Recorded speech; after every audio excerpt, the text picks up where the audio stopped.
Good morning. Good morning. Morning.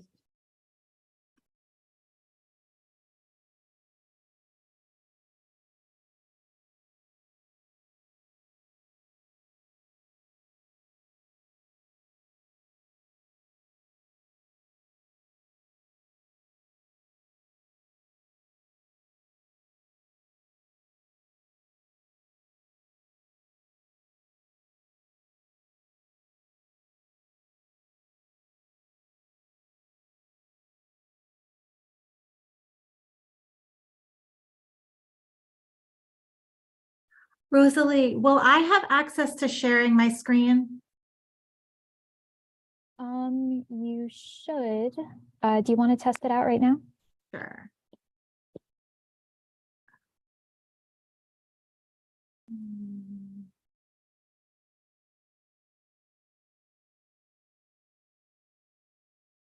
Good, you can see it?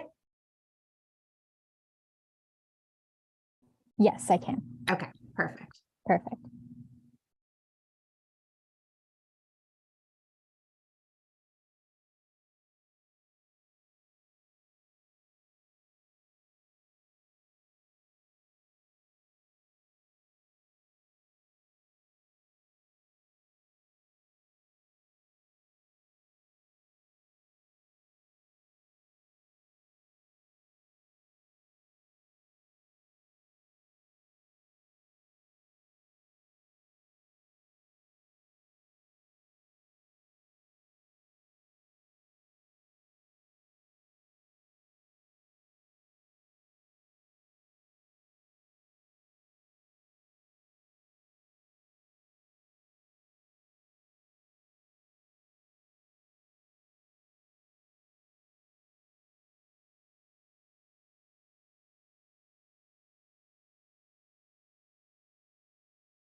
Good morning. Good morning. Good morning, everyone. We're just going to give folks a couple more minutes to get here.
Right. Marcia, you think should we get started? Good. Okay.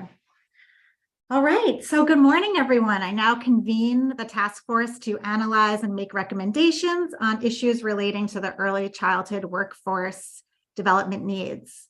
Great to see everybody. I hope you all had a restful holiday.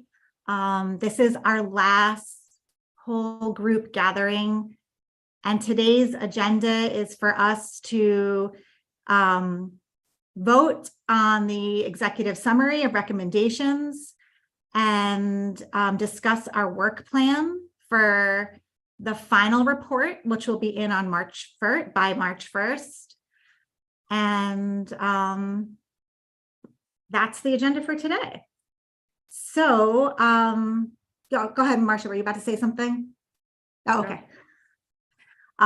So we're going to begin by opening up for discussion the executive summary. And I think what I'll do is I'll share my screen so we can have the summary up on the screen. And instead of reading through the entire report, why don't Marcia and I just go through the recommendations and read those aloud, and then we can open the floor for any discussion or questions and then a vote.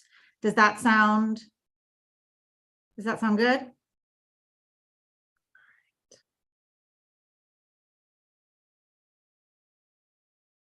Sharing my screen. Okay. Folks see the screen that I'm sharing? Okay. I'm going to scroll down for the sake of time to our recommendations. The first part of the executive summary just goes over who's part of it, what our charge was, and our process that led us to this point. Jess, can you make that a little bit larger? It's kind of a lot of white space. Yes. Let me see. That doesn't help, does it? No. Okay, hold on. How do I get my view back?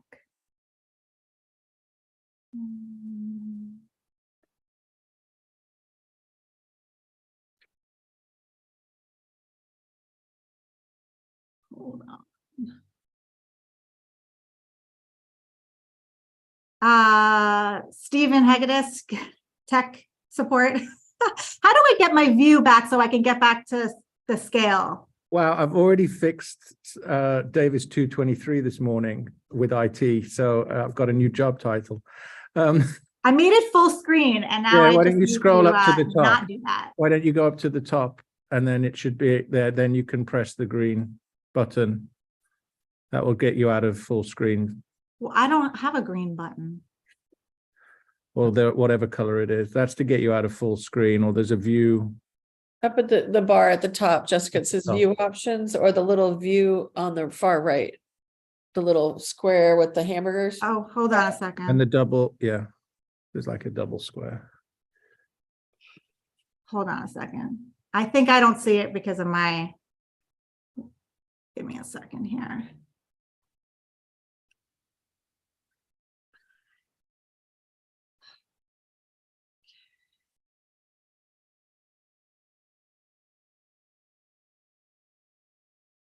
Yeah, when you're in full screen on a All right, I think on a Mac, you have to like. I'm not on a Mac. Oh, okay. Well, That might be why I see different control panels, but I think I got it. Yeah. Is that a little bit better? Yep. Yes. Okay, That's good. perfect.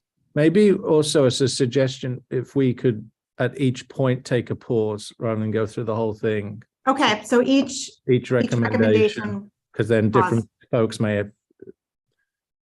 perfect. issues to raise or comments. Okay.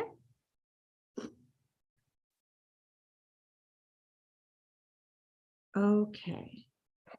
So the first recommendation section is legislation related to compensation. Establish a wage scale that accounts for employee role, credentials, experience, and program quality, and creates compensation parity with the K-12 system. Establish a suite of compensation benefits such as healthcare, retirement, paid time off, and tuition assistance that is accessible and creates parity with the K-12 system. Create a wage and compensation equity fund that provides operating support at scale to licensed childcare facilities for implementing the new wage scale and compensation benefits. Increase existing state-funded program rates and Care for Kid rates to pay staff based on the wage scale. And lastly, establish categorical qualification for childcare subsidy through the Care for Kids program for those who work in early care and education for their own children.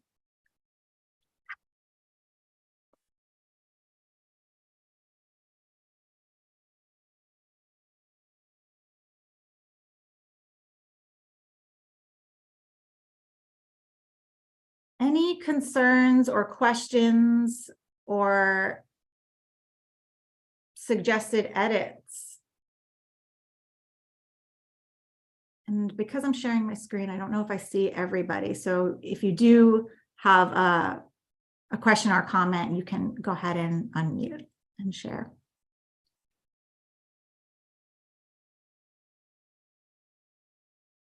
Go ahead, Beth, Commissioner Bai.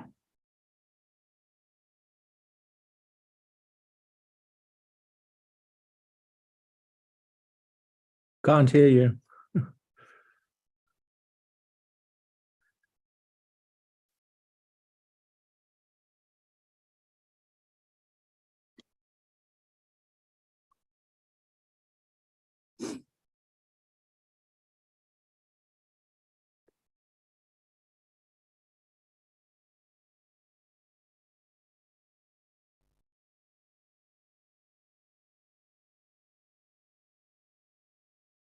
Is Commissioner Bai still trying to speak? I am.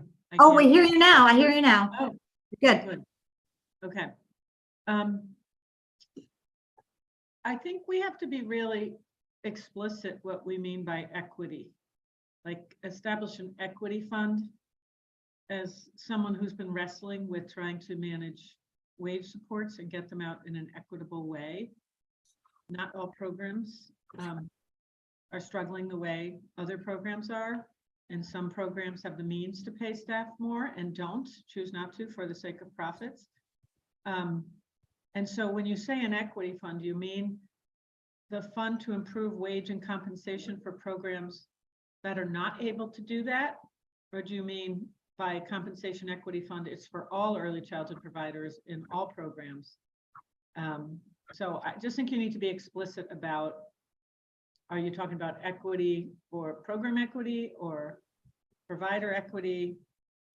Because it's been really challenging trying to apply equity principles to a field where most everyone's underpaid, but where there are programs that are charging $500 a week and could be paying those teachers more, but are not. And so I just think this is a complicated thing. It's more complicated than it sounds. Does someone from the equity subcommittee want to respond? I'll respond. Happy New Year. Compensation. I would agree with you, Commissioner Bai, that that not every single program is, even though every single organization is struggling, not every single program is struggling in the same way. And I think this is why I use the word equity, because if you have equality and you have equity. And so if we were to give every single program money, that would be addressing program equally. But if we're addressing program equitably, we're looking at all of the issues and barriers and structures that prevents a program from operating and serving its family at its highest level. And again, if you have a program that can charge a parent $400 or $500 and get that and actually have the resources to pay their staff wages based on the wage scale, then they may not need the level of assistance as a program who is in a community that is underserved, that is under-resourced, and whose programs cannot charge a parent even $250. And so this is why I use the word equity, because again, equity is just looking at all of the different resources of a program and meeting the need of each program where they are to get to that place where they can meet the wage scale. Yeah, so I hear you and I appreciate the sort of being really clear about what you mean by equity. I'm just saying to myself, you know, how I think we need to be a little more explicit here about who this equity fund benefits. Like you're saying, programs with needs, because there are programs that would say they have this need, but they may be very profitable. They may say, well, I can't answer to Wall Street and pay that salary.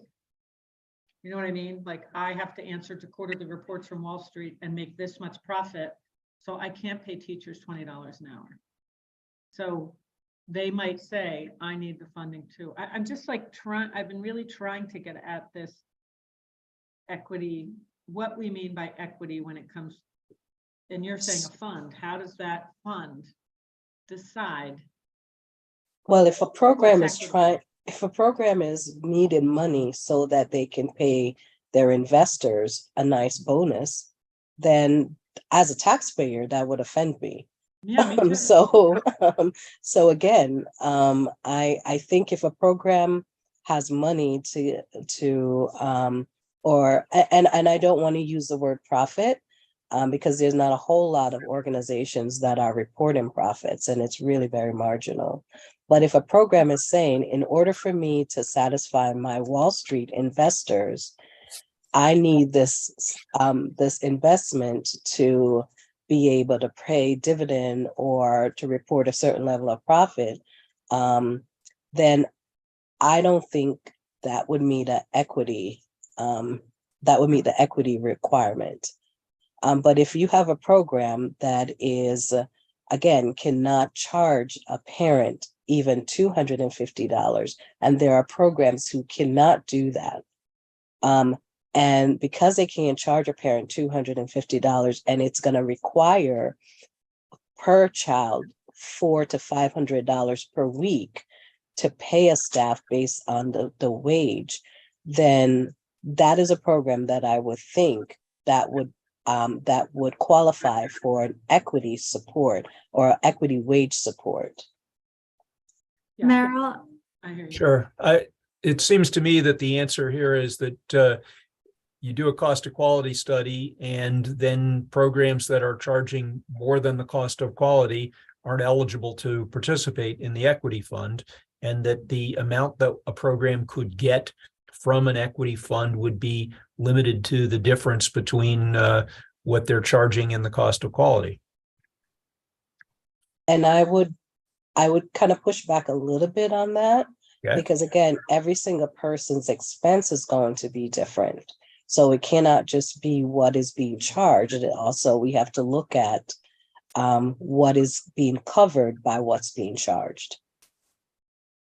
So there would need to be a more granular formula to figure that out, because yes, you will have geographic differences between the cost of occupancy, et cetera, in between, Fairfield County and,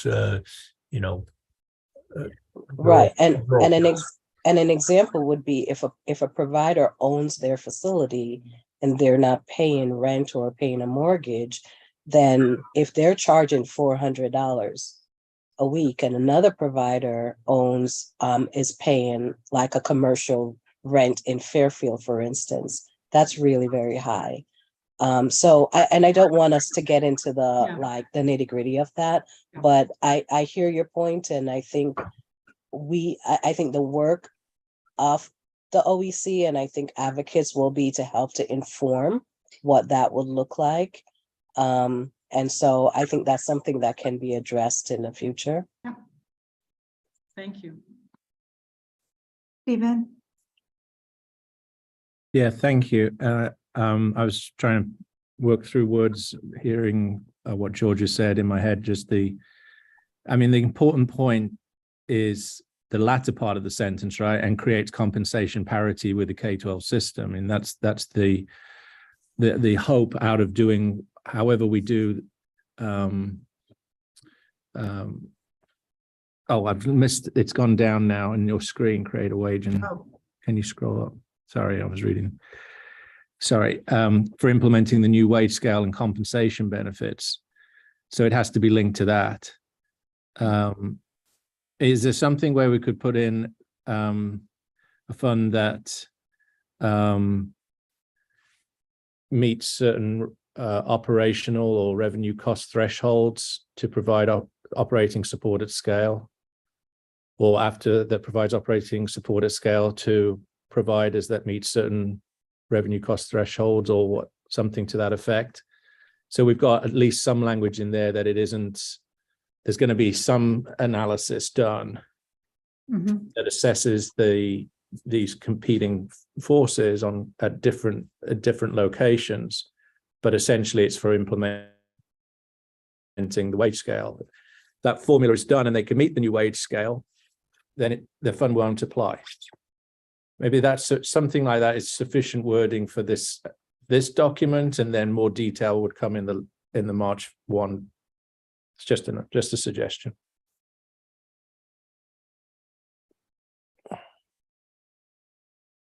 So maybe something after to licensed childcare facilities that meet certain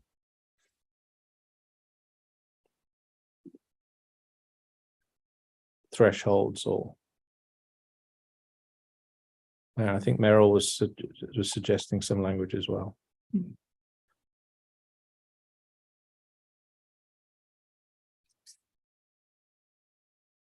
So would adding a sentence here or a clause in this sentence that clarifies a little bit what we mean by this equity fund, and that for this document, and then for the following document, we can get into a little bit more detail about what we're imagining that formula would need to take into consideration. Does that sound? Yes. Okay. Right. I mean, another option on how you could do it would be to limit it to nonprofits and locally owned businesses, as opposed to, and just eliminate the corporate ones. But the other. But then you would eliminate family daycare businesses that are majority for profit. No, those would be locally owned. I mean, I'm sure that corporate programs would figure out a way to create franchises that are locally owned or something, so that may not be a viable approach. The other piece about this is that we're trying to solve the problem of compensation, when I think most of the rest of the world is trying to figure out how to solve the problem of childcare affordability, and that figuring out a way that combines the two makes it affordable for families at the same time that it raises wages for early educators, and ties the two together might be a more politically viable way of doing it. But that wasn't really the charge that we were given. So that's not the problem that we've tried to solve here.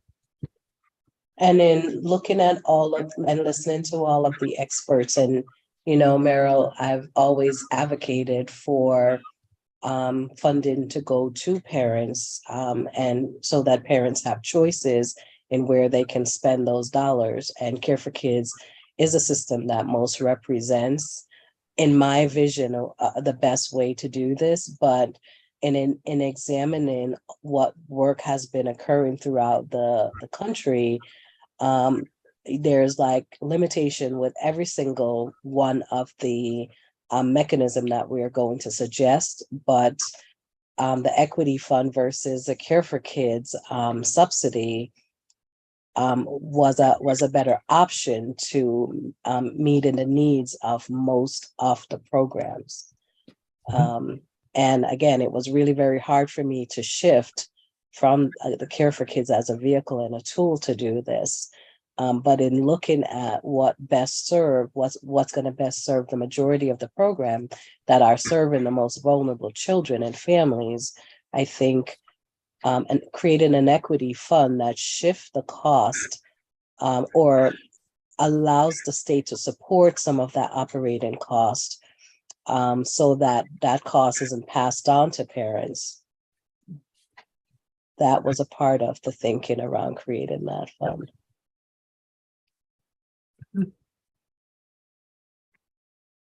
And the other thing I want to call out, because I know we do have a wage scale, the other thing that we heard from other programs, from other folks across the country, years of experience into any wage scale, if we want to have an equitable system, because we don't want to create a system in Connecticut whereby somebody who's been working in childcare and only have a high school diploma gets paid at the lowest scale versus somebody who just graduated from a community college with an associate degree with no years of experience being paid significantly above that provider or that teacher.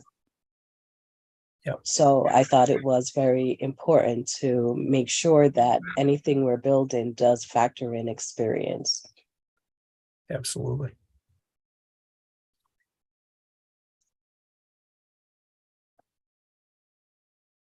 Okay. Any other questions or comments about this section of the summary of recommendations?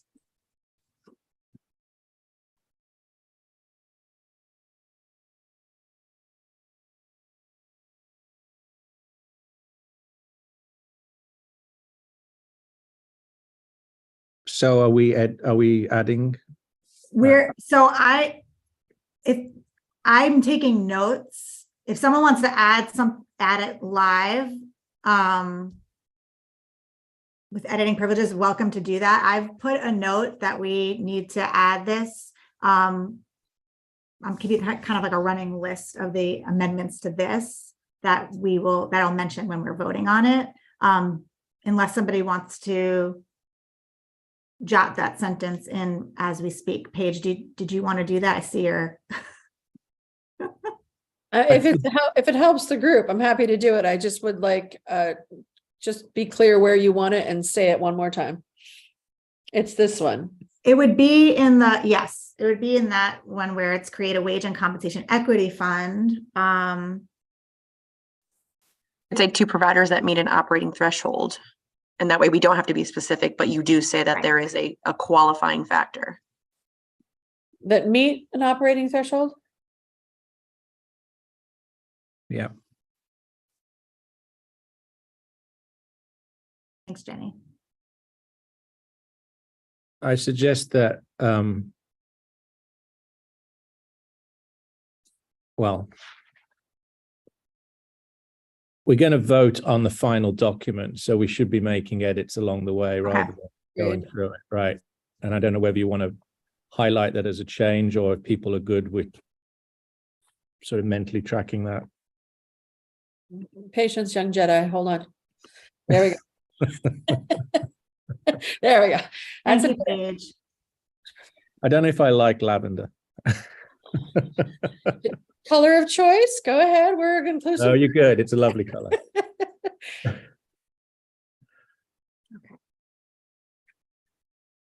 Okay. Moving on to the next set of recommendations.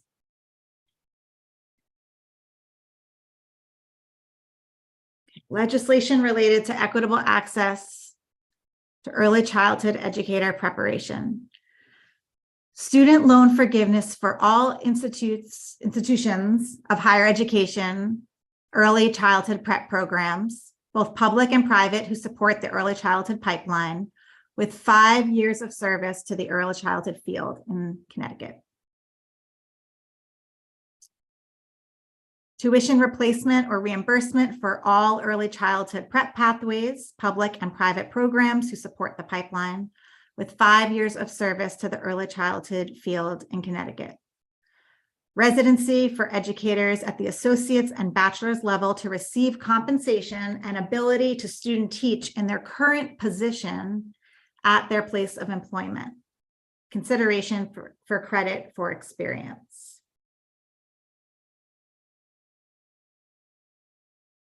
Opening the floor to questions or comments.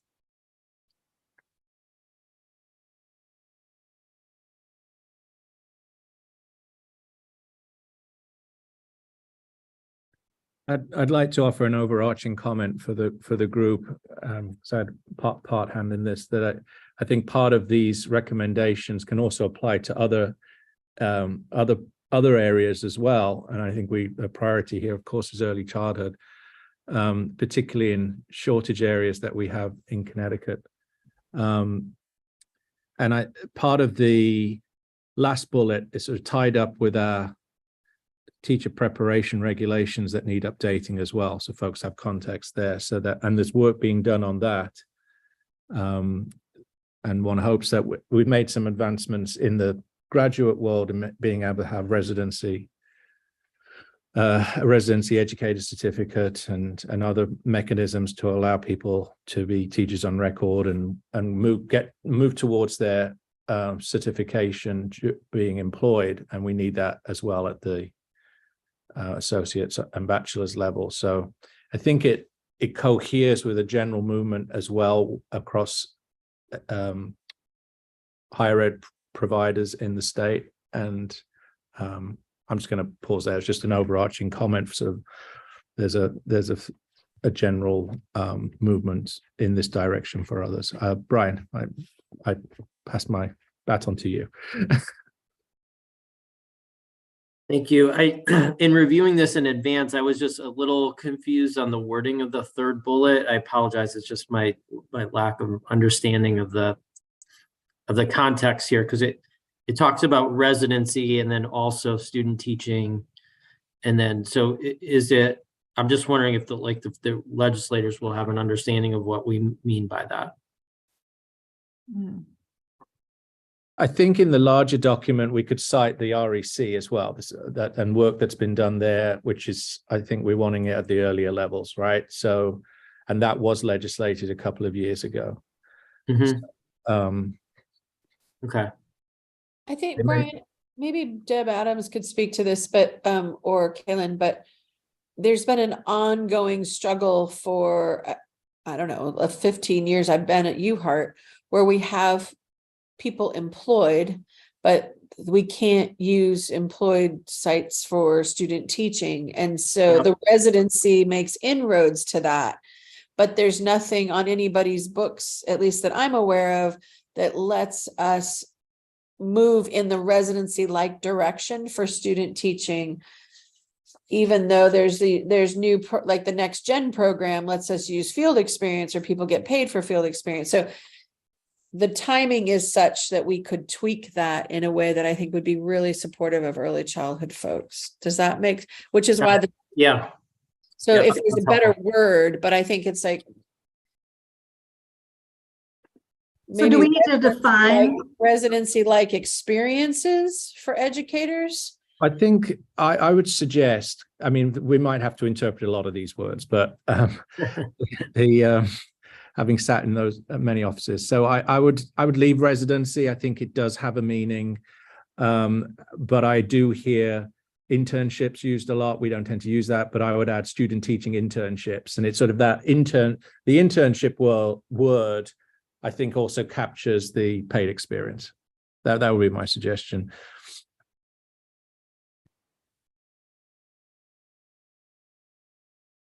I think that's actually Do we want to add residency or residency-like experiences, or is that just in too many words? I would leave it at residency. Again, I think we need to expand in the larger document what that might look like in different contexts. But I think the word itself captures a sort of general meaning that's sufficient here. One hopes. Did that do it, Uh, Brian? Yes, thank you. I have I a think, question.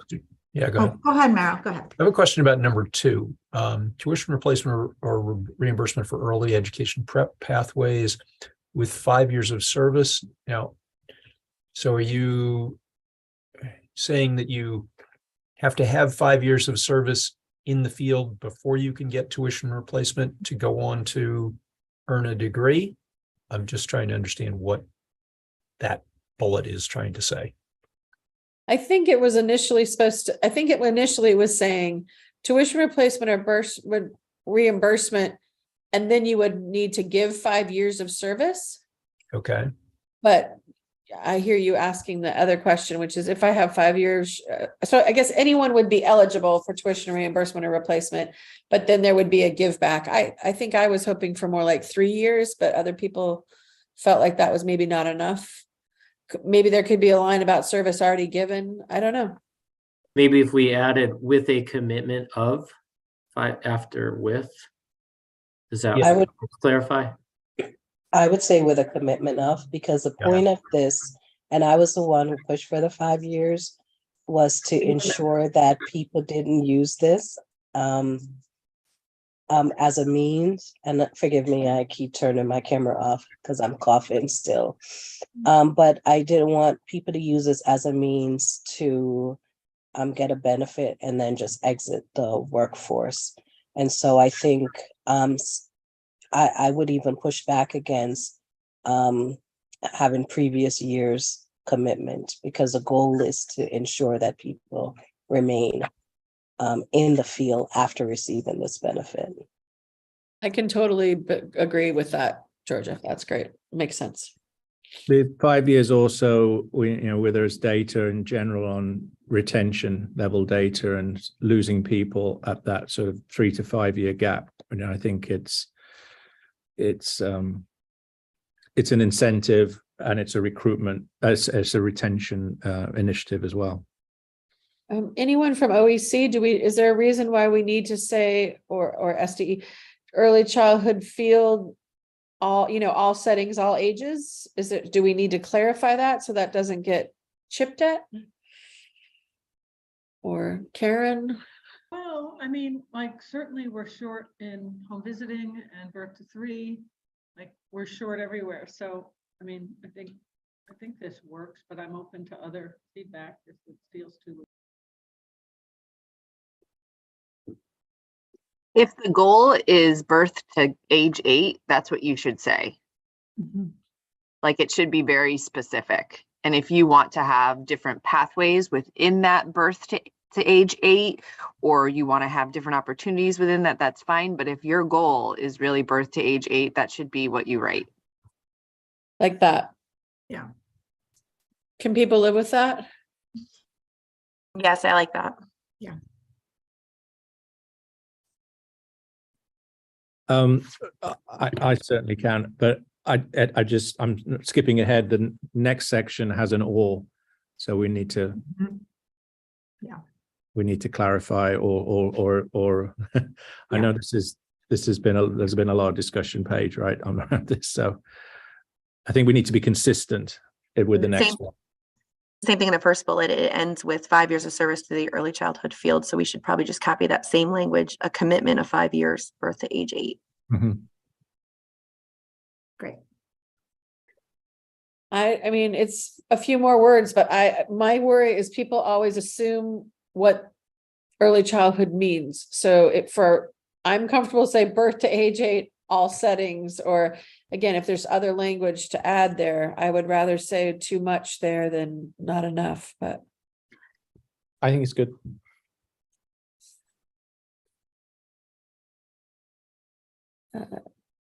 Did I capture that edit right, Jeannie? Just add a commitment of 5 years. Yes. And here is my concern, and I don't know how we do this, but I'm just again, it's probably really neither here nor there. I think I'm more concerned with this becoming a benefit for someone who's pursuing a K-3 I know. Mhm. degree versus it really being a benefit for a birth through 5 Yeah. program. And that's I why, agree. that's why I'm obsessed with the settings word, because that, to me, then that says we're not just talking about public school. We're talking about the whole field. But I'm open to any other language. I sort of agree with Georgia on the birth. I to do too. 5. Yeah. This should say birth to 5. I Like- think so. I think that's a really good point. I agree as well. I think when you move it to birth to 8, you're moving into a different realm. You're definitely crossing over into public schools. And like Georgia said, people using this as a loophole, so to speak. So then because of the swing age for kindergarten, can we say birth to 6? Because we haven't had anything in this documentation that says 5, but not 8.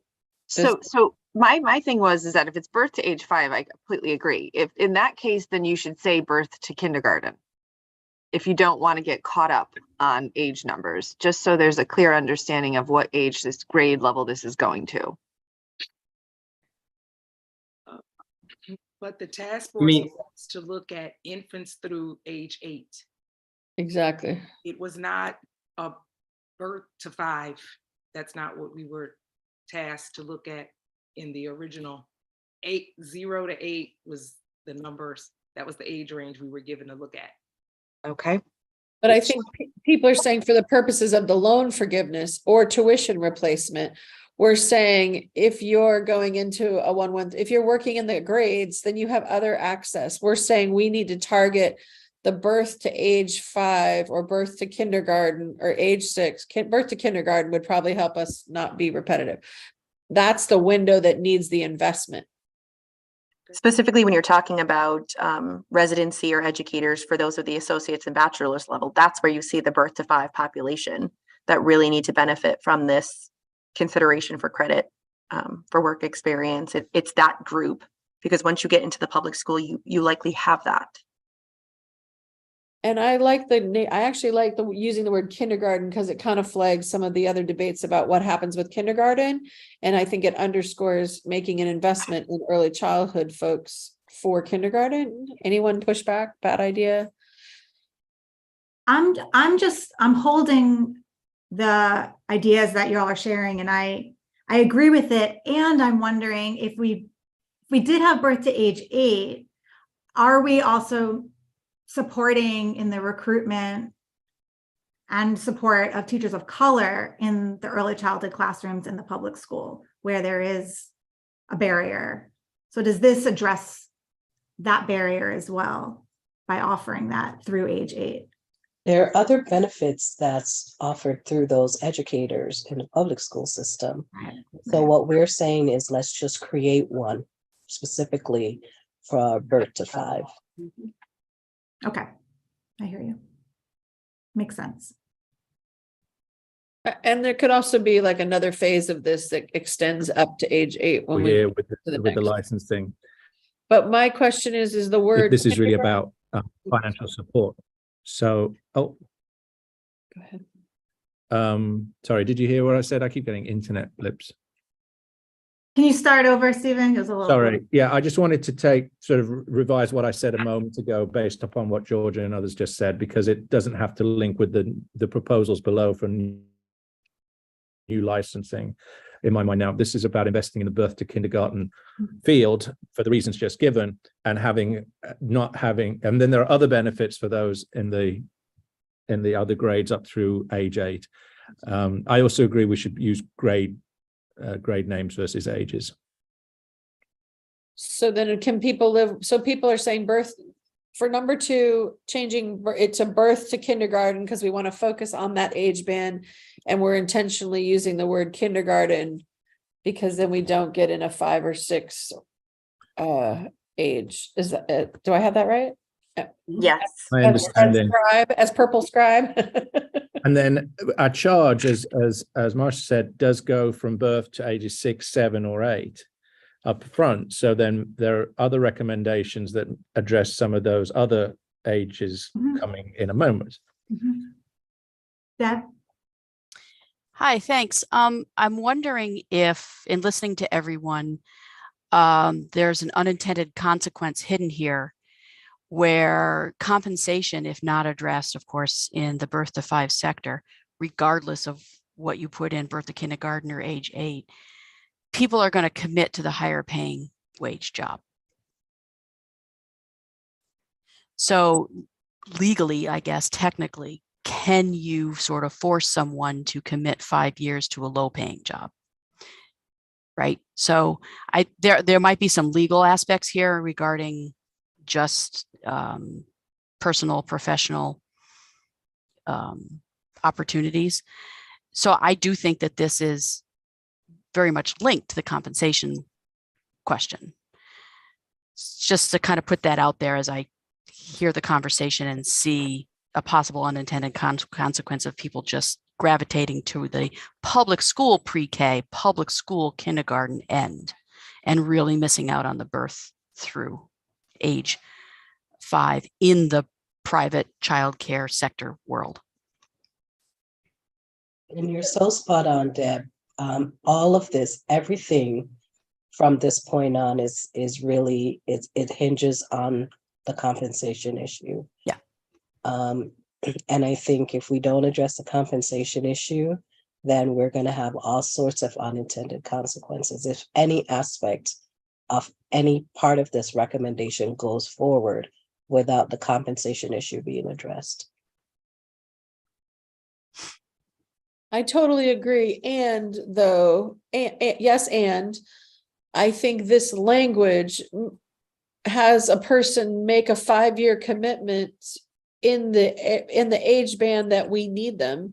Yes, some could go teach kindergarten in public school, but when we're thinking about extending, elementary down to kindergarten or those pieces, we're focusing the resources on the area with the most need. So I think that's defensible.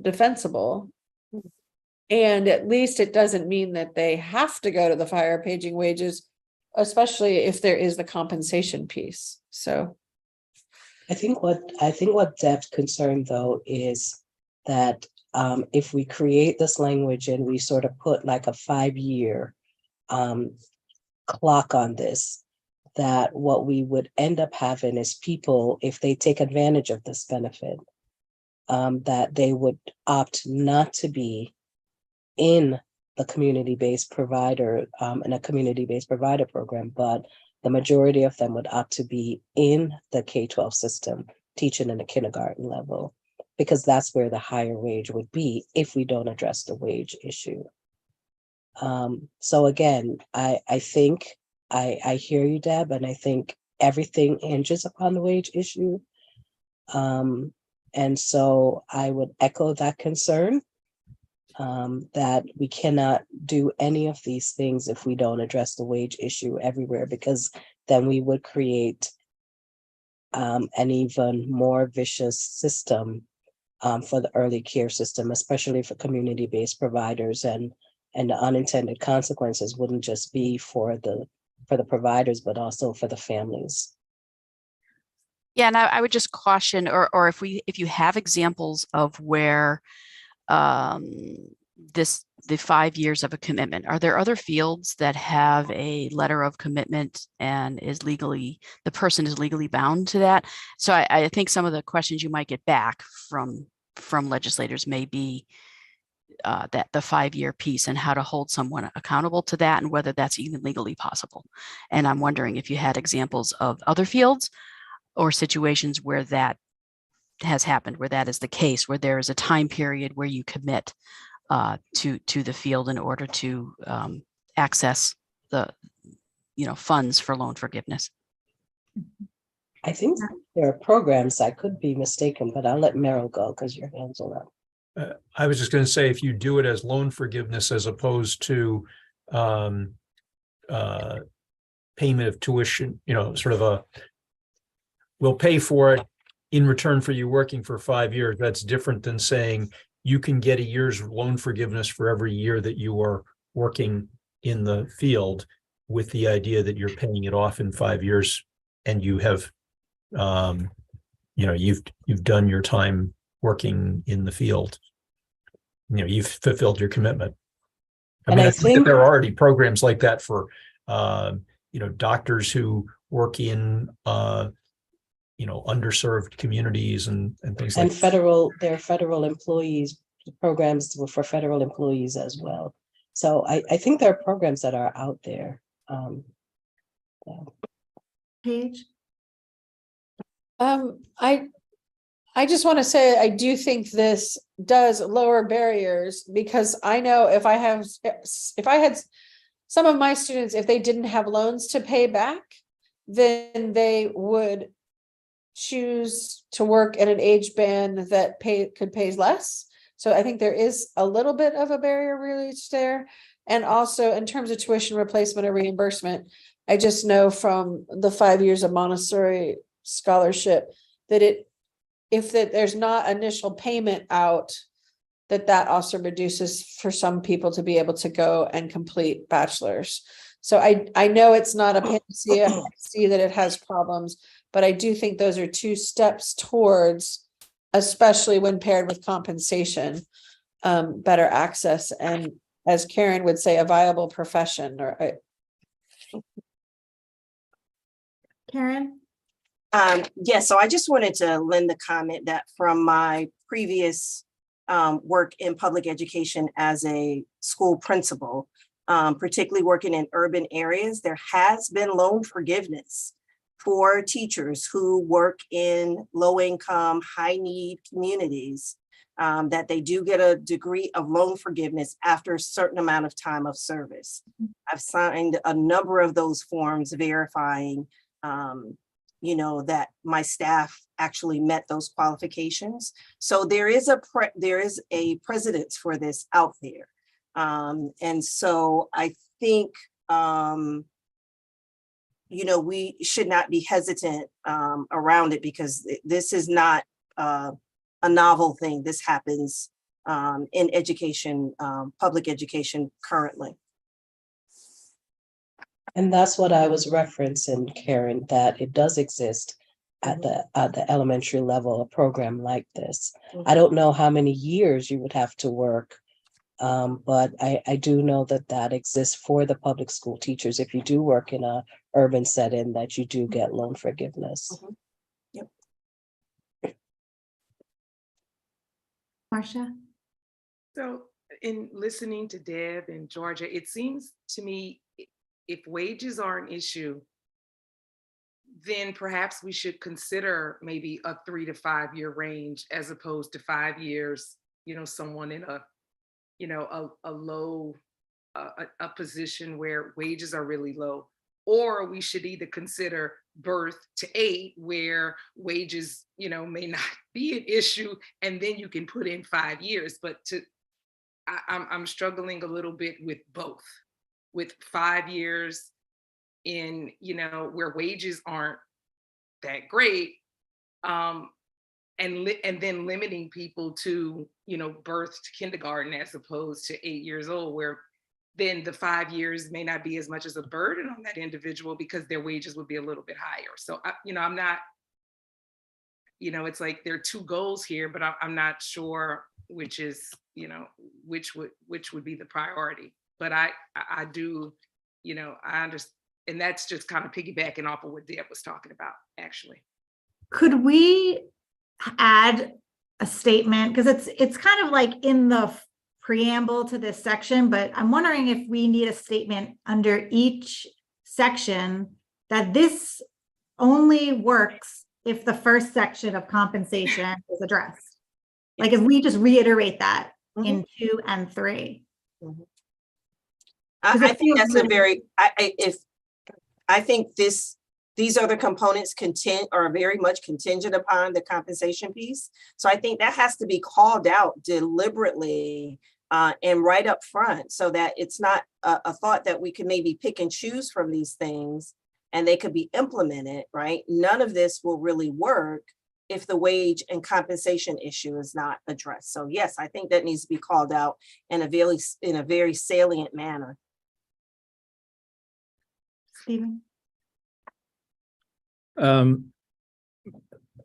May I be so bold as to say this is all or nothing? Mm. You know, that this we've thought very hard about the intricacies of how these are tied together and the internal competing forces versus cherry picking on one thing or another. That this is a complete set of, they're all together. There are different components, but they're one package. I mean, the risk of that is then nothing may get done, but I think we should have an introduction to the full report, or even an intro paragraph to this about how these three components are linked together.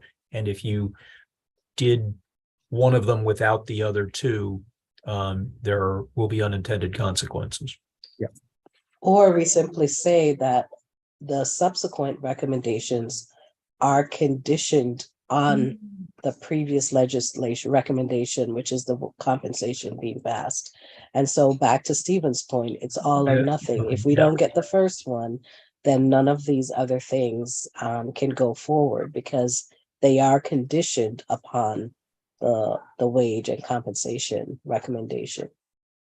Right. I mean, And a loan again- forgiveness program for people who do 5 years of service, it would help a little bit. It won't help much unless there's a wage supplement as well.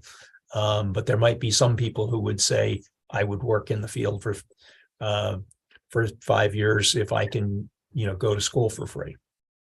Maybe, but that's not really solving the problem. Paige? I want to speak very carefully here, because I'm all in about all or nothing.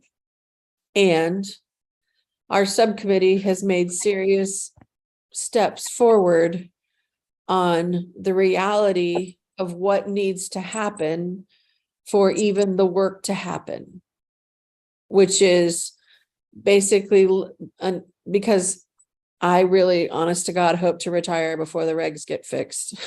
And I know that's soon, people, but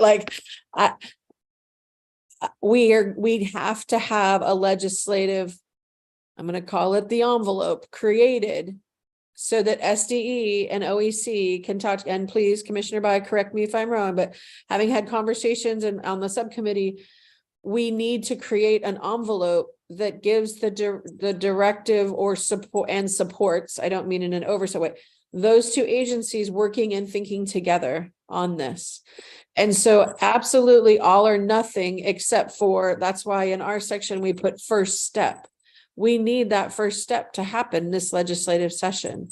So, well, we don't need, I really hope that that's a very first initial step that could happen. And we purposely put, see the other subcommittees, and we could say connect to compensation.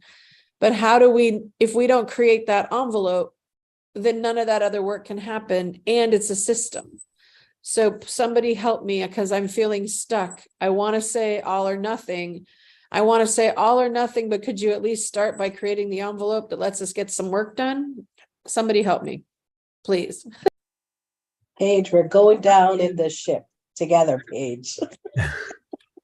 I know, strapped to the mast. Buckle up, Paige. We're going over the cliff with this ship, Thelma and Louise style. Because I guess, but I'm feeling, yeah, exactly. I do feel though, like if the directive to connect and start the work happens, it feels like we actually bring more people into the solution of solving the compensation issue. And there's nothing about that initial creating the envelope that is going to get anything done without 1,000 more checks on it. And my position, Paige, and we have talked ad nauseum about my concern about this task force is I don't think I have the patience for people to continue to talk while the field languishes in this perilous state. So, you know, I'm all for OEC and SDE coming together and making a plan. I think there's a recognition that there is a crisis.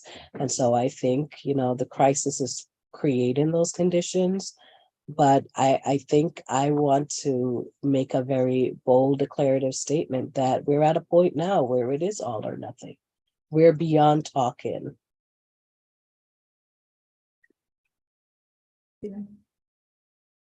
I think I want to, I feel even stronger about all or nothing.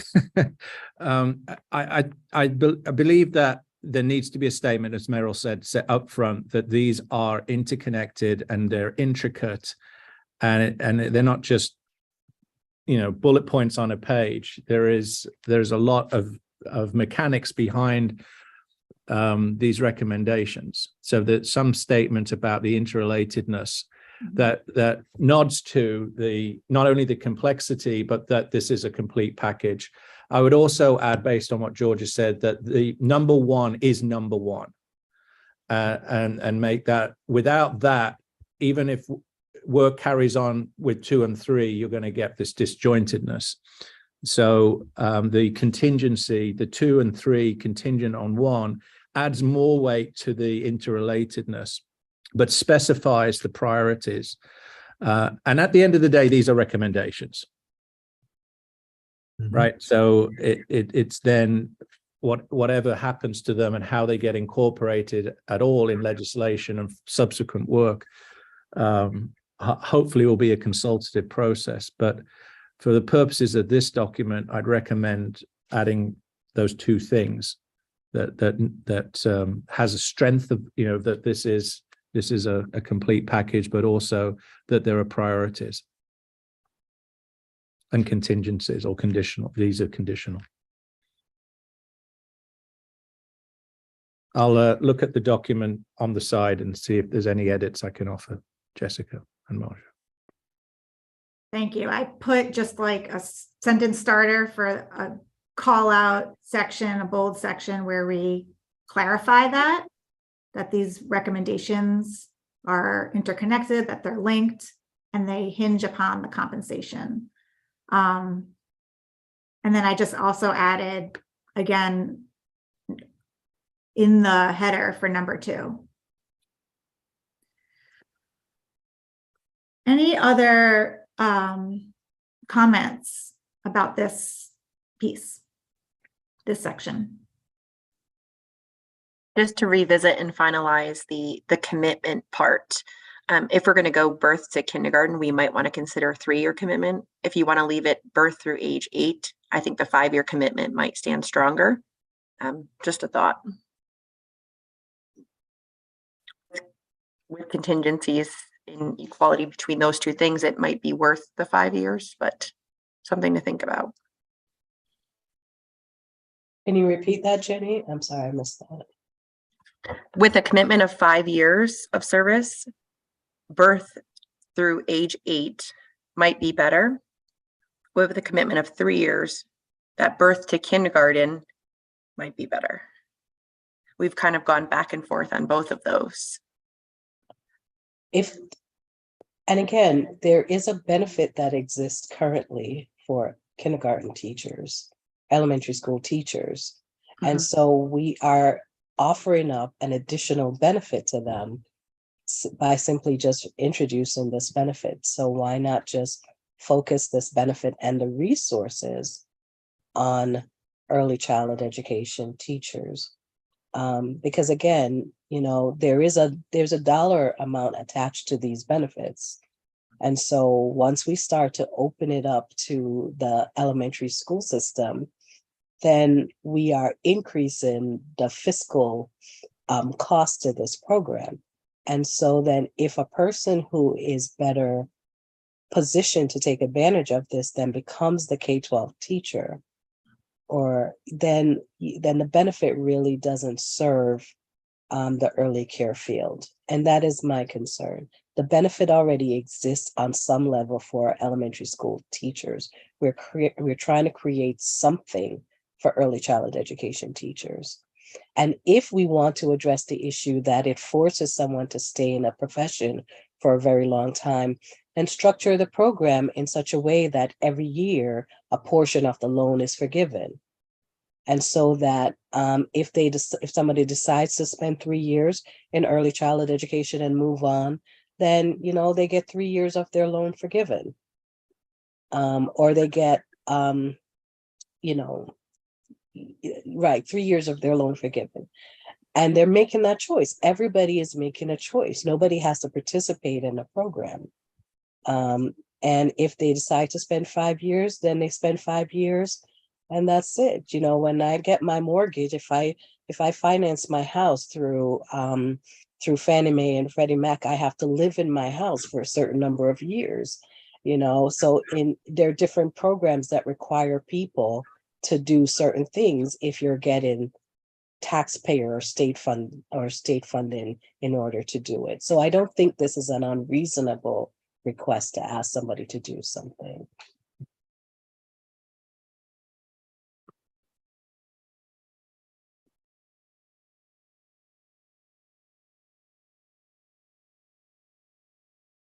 So I'm okay with amending the language to say for every year, a portion of the loan is forgiven. Up to 5 years, the entire loan is forgiven. I'm okay with amending it to that, but I'm concerned with if our goal is to encourage people to remain in early childhood education, then to kind of give this really, really nice benefit, and then somebody can come and spend 2 or 3 years and then just leave and go someplace else. I think that's problematic. Paige, I just offered a quick revision of the first sentence in your edits.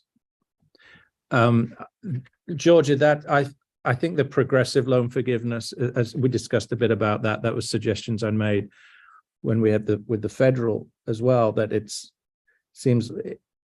0 to 10 years, and it feels like we can progressively.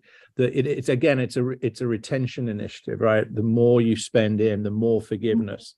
Versus I've made it till the 364th day of the 5th year, and then it's all or nothing. I think we won't need to resolve it here, but at least a recommendation that there is a commitment or some wordage that talks about progressive as you progress through more years of service. Maybe it's not even necessary to stipulate a number at this time, but at least the intent is that there is some loan forgiveness that's tied to more years of service.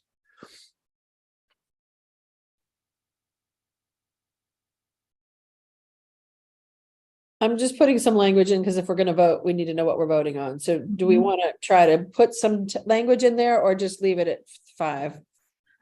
I think correct me if I'm wrong, but I think we're leaving it at 5, but we're clarifying that it will be a progressive loan forgiveness program. That's what I heard, and if that's the right way of expressing our intent. I'm okay with that. Mm-hmm. So progressive goes up by student loan forgiveness. I don't know the actual official wording of that, of how to define that. I don't know if anybody else here does.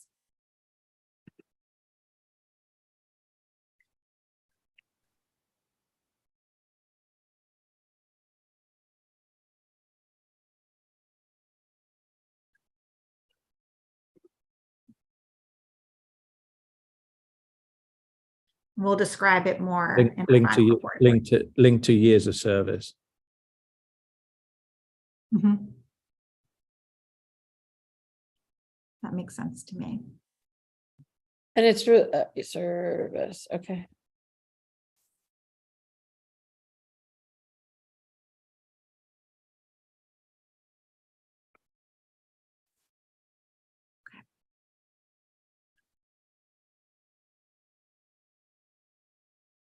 Okay, so are we, go ahead, Paige, were you about to say something?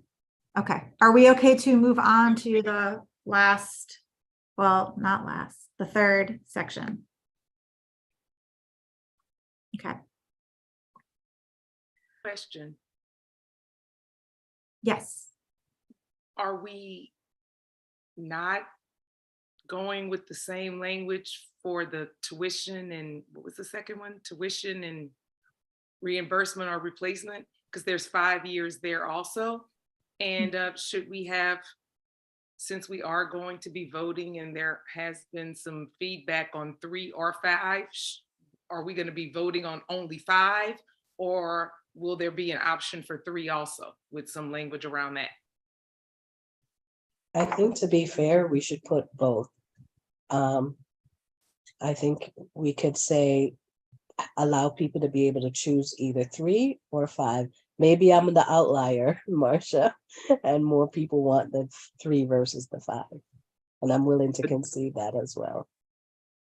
Is it at this point, given that this is, again, a summary, up to 5 years, and then we could describe what that might mean in terms of the progressive forgiveness, what it means for certain fields?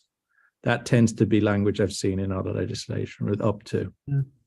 No, I think what I'm hearing is that there are people who are committed only to up to the 3 years versus up to the 5 years.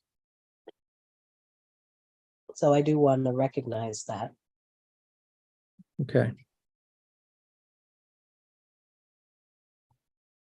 I guess I'm not quite sure I understand the distinction between tuition replacement or loan forgiveness. I mean, that loan forgiveness, you've provided a benefit and then you're forgiving that, the repayment of the debt while people are working in early care. Explain to me how tuition replacement with a commitment works. Is there an enforcement measure or mechanism for fulfilling that commitment? My understanding is that the tuition replacement or reimbursement is that there is a funding stream that candidates would get reimbursed after they paid their tuition and fees bill. Okay. Or there's a mechanism, we've got different projects where funding flows through the, whether it's the center or the school to then pay for that each semester. Maybe I misinterpret what that means as well, but that it's a different from a student taking a loan out and then eventually having it forgiven, that there is additional or a separate funding stream to have tuition paid along, along the way. I mean, there is currently a way that if you are working in early childhood and you are pursuing a degree, that you can apply for a scholarship from OEC to pay for that. It doesn't work for people who are not currently working in early childhood, is my understanding, that if you're just a student coming out of high school deciding I'm going to go become an early educator, I don't know, maybe Deb can answer that, whether they are eligible to get those scholarships. Yeah, I'd have to go back and look at the scholarship policies and familiarize myself with what's current. So if you're coming right out of high school, you could take advantage of the free community college. It's just that we've got an awful lot of people in community college who are not the traditional student coming out of high school going to college. They're older workers who are going back to school and therefore don't qualify, as I understand it. Right, they're not full-time. I think just for the purpose of the summary, Meryl, the tuition replacement or reimbursement is either upfront or pays you back, and it's distinctive funds from student loan. Yeah. Devil's in the detail. Great question for the report, but I think that's the placeholder that I understood. And built in, not hold this up, but built into the commitment piece, we've certainly got grants here that commitment and having tuition support. We have a federal grant, a Noyce scholarship here, where if that commitment doesn't carry on, they continue to get some stipend post-graduation. If they don't, then they default and they have to pay back. So that, I mean, that's one mechanism and it's complicated, but I think buried in the details of commitment, there's a lot of work as well. But again, not for the purposes of this document. There's also the income-based repayment that is taking traction and has been floating around for 5 years or so or more. So that might factor in at some point if it catches traction too. Are these two different populations of, like, how would a student decide which, are they doing the loan forgiveness or are they doing the tuition replacement? Like, why would you ever do loan forgiveness, take out a loan if you're going to have your tuition reimbursed? I don't think of these as either or. I think of these as the way any of us who've had to work through all our degrees do it, which is you get student loan and you get a tuition remission and then you get like somebody, you know, then OEC, the Rotary pays for your books. And like, I think it's about all of these pieces that person might choose to weave together, assuming they're not breaking any rules. So I think it's a yes and we certainly don't have a problem of too many resources in this field. So I would say we should be going for all of them, knowing that bowling wise, we're probably going to get, something's going to get knocked out or take 10 years. Yeah, I completely agree. And we're not forgetting, of course, those who are already in the pipeline, who may already have student loans and may then see additional resources. This isn't starting like day one isn't now. We're looking to support those who are in the pipeline as well. Okay. All right, we're going to move on to number 3, creation of a new teacher license / credential. Create an interagency OEC CSDE birth to age 6 or 8, which we need to revisit, endorsement license that attends to all ages, settings, leveling, and pathways. Establish a commission for accountability and ongoing development that meets quarterly and includes all stakeholders. First step is a legislative charge to do this shared work. SDE, in collaboration with OEC, shall convene collaborators for the purpose of creating a shared tiered credential across all sectors serving children birth to age 8, with consideration for data-informed preparation pathways and commensurate compensation. See other subcommittee work. The initial report would be due to the legislature January 2024. Okay, open to discussion. With this, Personally feel, I'm just going to say, this is Kaylin, that is a very bold date. If this is going to come into effect as of July 1, 2022, it's going to take the agencies time to put their committees together and then have time for them to actually meet. So having just a 6-month deadline to have this whole plan in place might be challenging for people, especially with the staffing issues both offices are currently experiencing. I apologize, Caitlin, you said that in our subcommittee meeting, and I think it was either oh my God, we did a task force in 4 months, what the heck, experience, or I just didn't go back and change it. So is it the kind of thing that we let the legislature be all lovely and say till June 30th? They usually do set dates. I was just trying to be realistic, just about how things like really work. And I think that this particular project is going to take definitely talented people on the committees, but time to do the work really well. And I would just hate to see it be a rush product that's given to the legislature by January 1. I mean, you can keep it. I'm just saying, as someone who works in these committees and follows these timelines, that is a challenging timeline. I don't know if Deb has another perspective. Just that's my perspective. Agree. Same perspective, Kaylin. This is Maggie. I'm not a member, but I've been listening. I would totally agree with you. This is going to be very challenging, and we need to be realistic. Yeah, realistic, but also just without all that pressure, like, and maybe giving them a year, but have, tasks or deadlines set within that year or something like that might be, but it just is a lot of work, and 6 months with everything that we have going on just might not be able to let us put our best work into it. That's just my concern. How about an interim report, January 1, 2024, and a final report, January 1, 2025? Sure. I mean, if that's what you think, as long as as long as sorry, as long as it's clear what the expectations are for each one and it's something that's workable, I think that's reasonable. Maybe if you're giving them the first 6 months to talk about how they're going to go about the work, to talk about what stakeholders now need to be involved. Do we need to take on any type of like contractors or special, you know what I'm saying? Like these, so that could be something that the team could definitely talk about during that first 6 months to get their plan together, how they would roll it all out. And then great, take that next year to really put that plan into place. I think that's a lot more reasonable.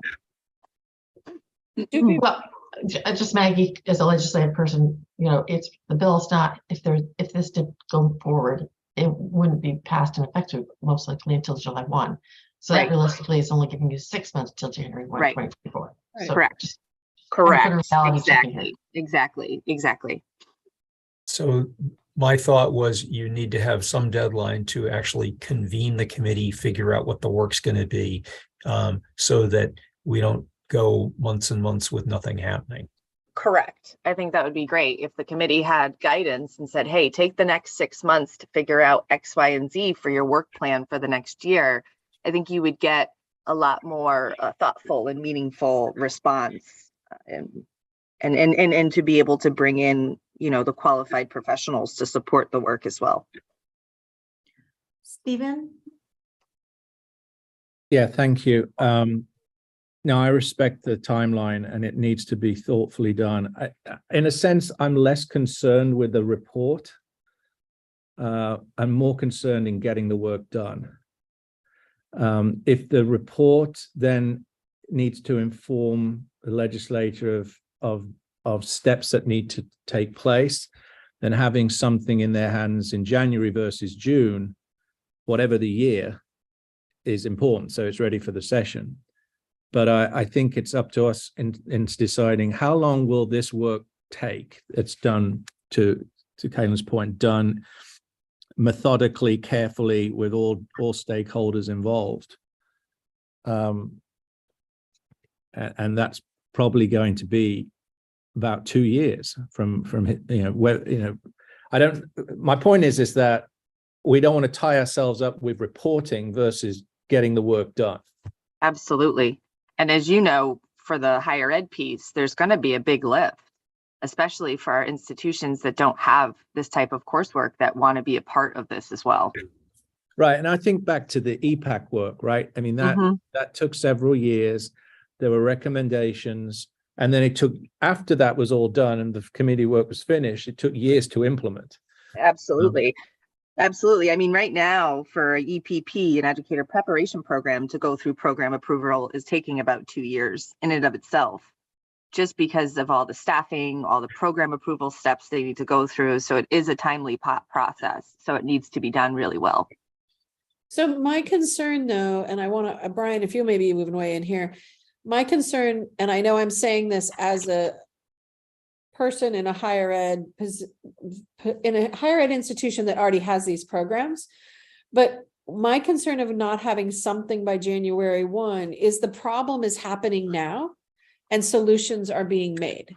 And so this is how we wind up with more Band-Aids. And so my concern is the long fix is the regs.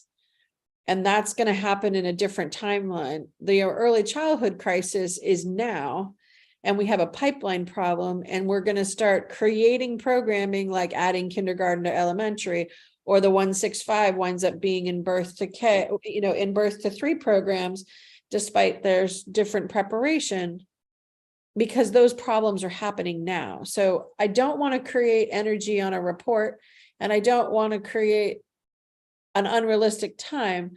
But if we don't make this part of the solution for the crisis that's happening now, then what's the point? Because the regs to me are the long fix.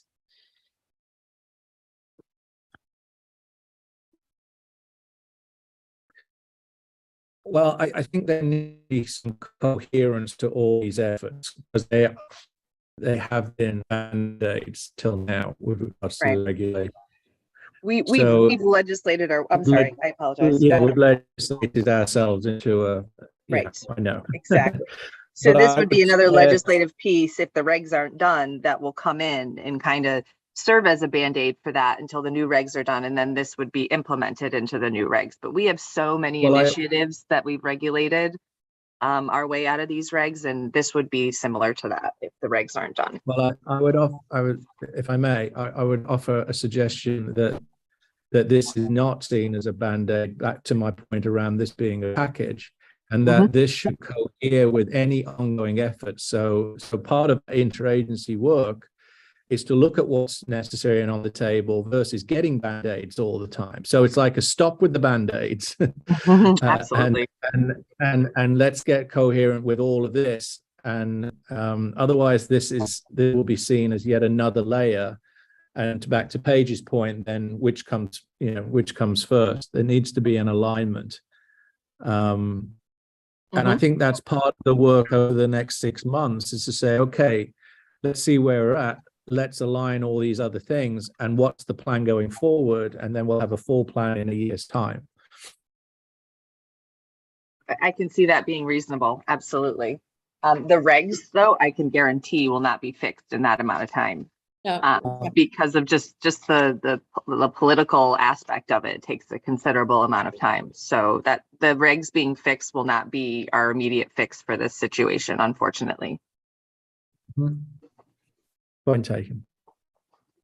So does the language that's there, if we say an initial report with a work plan or an initial work plan, like something that's not gonna get, what language helps you not be bogged down in doing a report? But to Meryl's point, make sure that there's a time movement on the work happening. Yeah, I mean, I'm sure that, if you gave the committee 6 months to put together a plan and an executive, summary for the state legislature to say, here's our task, this is how we're going to take the next year to address this. I think that that's reasonable. Okay. And does I highlighted the word collaborators because there was a lot of collaboration and collaborating and collaborators going on. So would it be, is stakeholders a better word there? Anyone, everyone? I think stakeholders, and I wouldn't want us, I mean, this is a legal question out of my field, maybe someone else can answer this, but I would not want us to be in a position that we were with this committee, where it took over a year for members to be appointed. And I don't know whether we can avoid that in any way, in saying that, we have the stakeholders. We know we could convene it a lot quicker, but maybe Commissioner Bai can address that, because that was I think one of the bottlenecks. There are multiple people, multiple legislators that were appointing members to this task force. We want to get on with the work in June, is what I'm saying, and whether there will be any holdups. I think we lost Commissioner Bai at some point. I think she had to tap out. So I think here the intention was the SDE in collaboration with EOAC shall convene, not the legislators are going to appoint. I think it's worth clarifying, Paige, that's all right, in our communication, when this gets sent, that this is the intent versus appointments, and whether that's doable or not. Right. From a legislator's perspective, agencies can get together and form a task force and do something. They don't need the legislature to to do it, so that having a report back to the legislature sort of gives them a handle on why they should be instructing the agencies to do something. Yep, definitely. Yep. This is Deb again. Could I just circle back to the importance of this section also to compensation? Because the first two bullets, actually the first bullet, what this really says to me is you're professionalizing the field, right? So professionalizing the field is to hold something, a certificate, a credential, a license. So by merging and by looking at this across sectors and settings and looking at the age span, this to me gives some validation to the link to compensation, right? So compensating for a profession that holds a license. So in the first statement, if there's a way to tie in, not this first statement here, but Jessica, the overall statement regarding compensation and how each of these sections relates to compensation, I think the professionalization regarding licensure credentialing attends to a valid point for the need for compensation.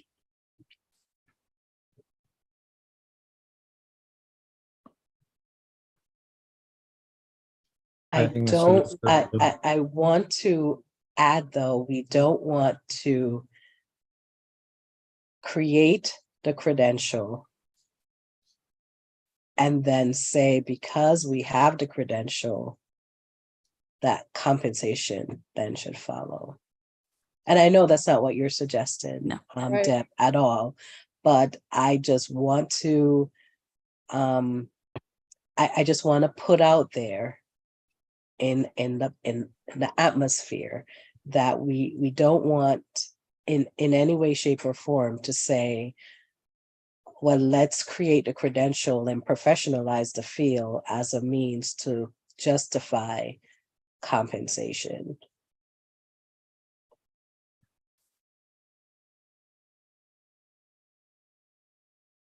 I think for me, Georgia, going back to the power to profession statements around unifying the field with a framework that, yes, looks at experience, but also looks at preparation and credentialing is the link here. It's degrees and I think that this is a lot of the conversation that stakeholders would need to have. Mm-hmm.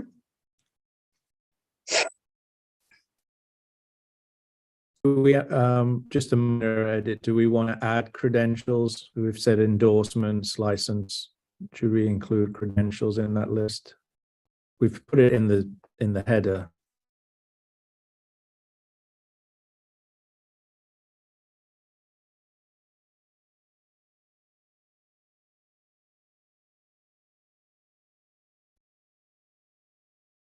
See Paige is adding that.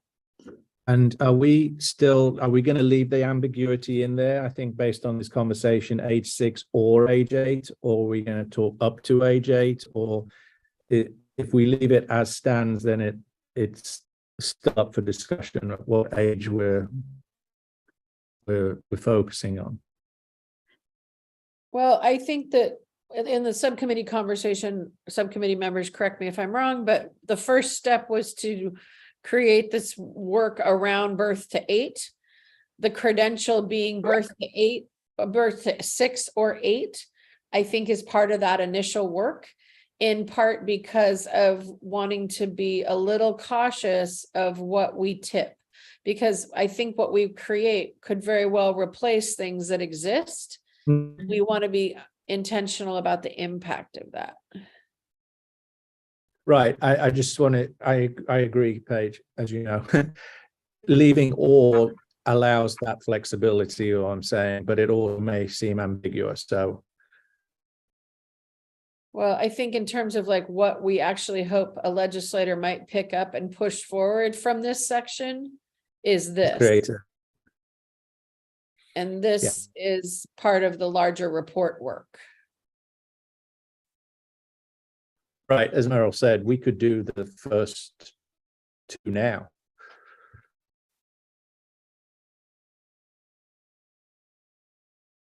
Do you want to move the third point to the first? Yeah, I was just thinking that. Sure. Brian, Let's I say see you're first. about to speak. I'm sorry. Just a quick comment, and I know our certification office was involved with this. I don't want to second guess or anything, but I know our certification credentials are based on grades, not ages. And is that going to pose a problem? Because, you know, student can be in different grades at the different ages as far as the certification goes. Yeah, it's Right. So that's why it's good to say kindergarten or not use an age specifically, or grade 3. Sure, but be very intentional with it. Yes. The only reason, in my mind, we left that, Brian, is because right now the 112, which is sort of the zone that this other thing might evolve with the ECTC, it actually does say birth to nursery or birth to kindergarten. So my concern about saying kindergarten is, I mean, ideally, in my mind, we would shoot for a birth to 3 license. I don't know. If Grade 3. Is that what you Birth mean? to Grade- third yeah. grade or Yeah, birth it would to be eighth great. Yes. grade 3. Yeah, because the current one says through early childhood, special ed, kindergarten. Yep. So I guess, is that the language OEC uses as well, or you're saying to make this comply with? Well, I'm just saying if someone had a certificate on it that said I can only teach through age 6, but I had 7-year-olds and 6-year-olds in one classroom, that would be a problem. So grade levels would kind of just be a distinct point of cutoff, whatever it happens to be. So make this kindergarten or grade 3. Or grade, yeah, just, and again, I'm not sure how specific we want to be here, but that's why I was deferring to our certification office also, but just wanted to mention that. That makes sense. Does that make sense? Just people check me. Does that make sense for the private sectors as well? I don't know. I'm just thinking. I don't birth. In which case, should we just go infant? Because it's not really birth, Karen? Anyone?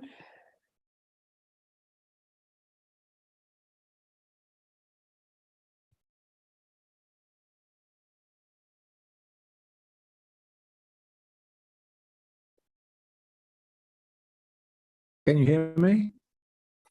Yeah, We can now. Just Oh, I'm sorry. What was your question? I Just- just lost the connect. Sorry. Using infant instead of birth. I'm sorry, I'm overriding this person. We need to say ages because grades is so public school orient language that. Can people live with infant to kindergarten or grade 3?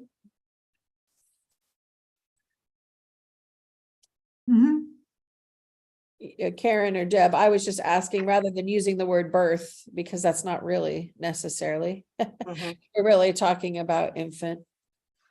Yeah, I think infant, from my perspective is a better term than birth, because, we're not getting kids at birth. I don't know if that was meant to be inclusive of other programs and services, but if you're referencing early childhood education centers, yeah, I think infant is the better word. Birth, I think expands before when we really pick up. Yeah, I mean, I understand develop. Deb or somebody else, infant? Oh, I'm sorry. I was just saying it does include the home visit, like an early Head Start home visiting program, or the maternal infant early childhood home visiting program, which does start at birth, as well as the birth to 3 program. There we go. I was thinking of birth. Sorry. No, that's good. Thank you. I was asking for that. And if you look at other states who are doing early childhood certifications well, such as New York, all of their early childhoods are birth to grade 2. Yes. Yeah, no. Karen, I hear your point, and I wanted the word infant in there, but I think. So does this look right?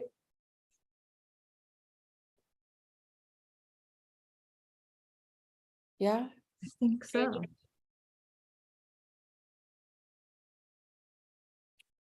Sorry, I just lost my connection. Why is there age 8 up above? Why did we leave age 8 / grade 3 if we're moving to grade band?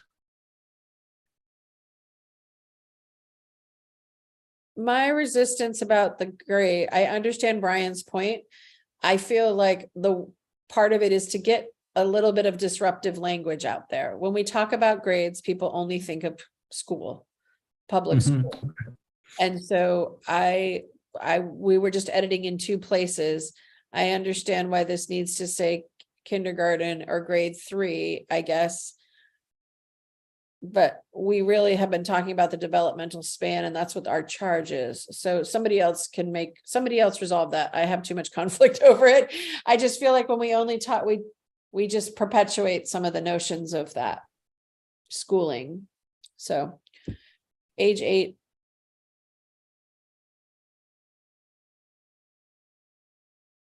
I defer to the SDE OEC people on what this needs to say so that it'll matter.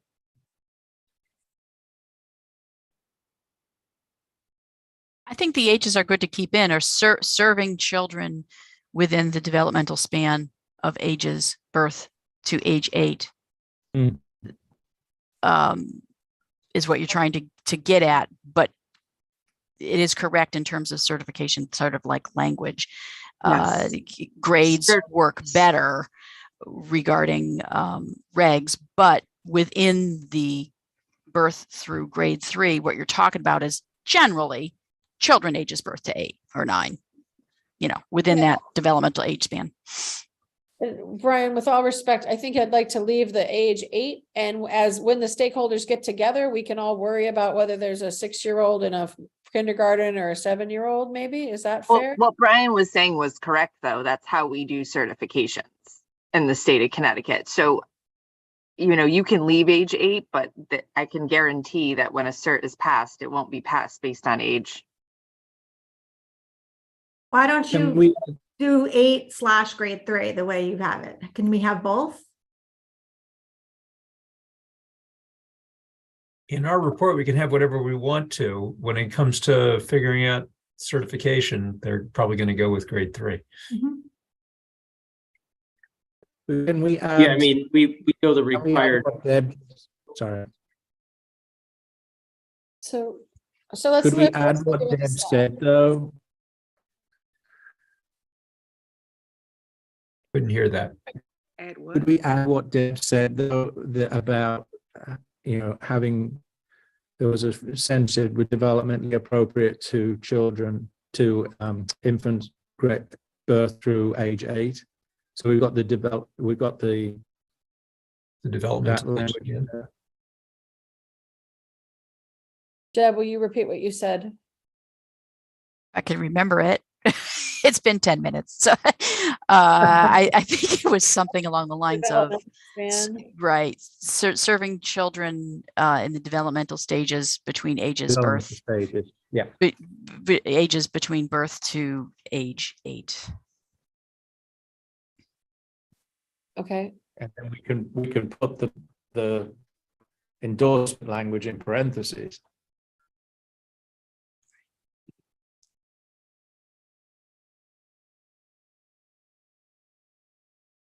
I do think partly we're sort of also stuck in our, my camera's off. We're also sometimes stuck in our mental models of what the structure of the system is now. And I think this language actually opens up with multiple stakeholders and perspectives. Why not think of the system as something different? That's where I'm sitting, but I'm trying not to be my own obstacle.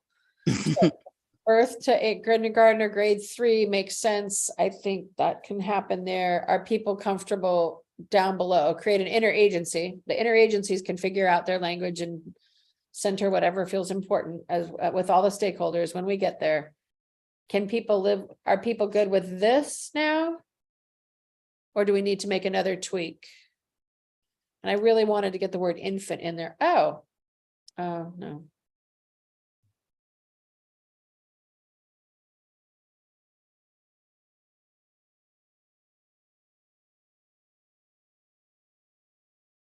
Can we live with that? Do we have what we need, what people feel comfortable voting on, or do we have any other tweaks? Do we need to say, see other subcommittees work versus see section 1 above? Yeah, no, that was because it was in a different document. See? Yep. Section 1 above, 1 and 2.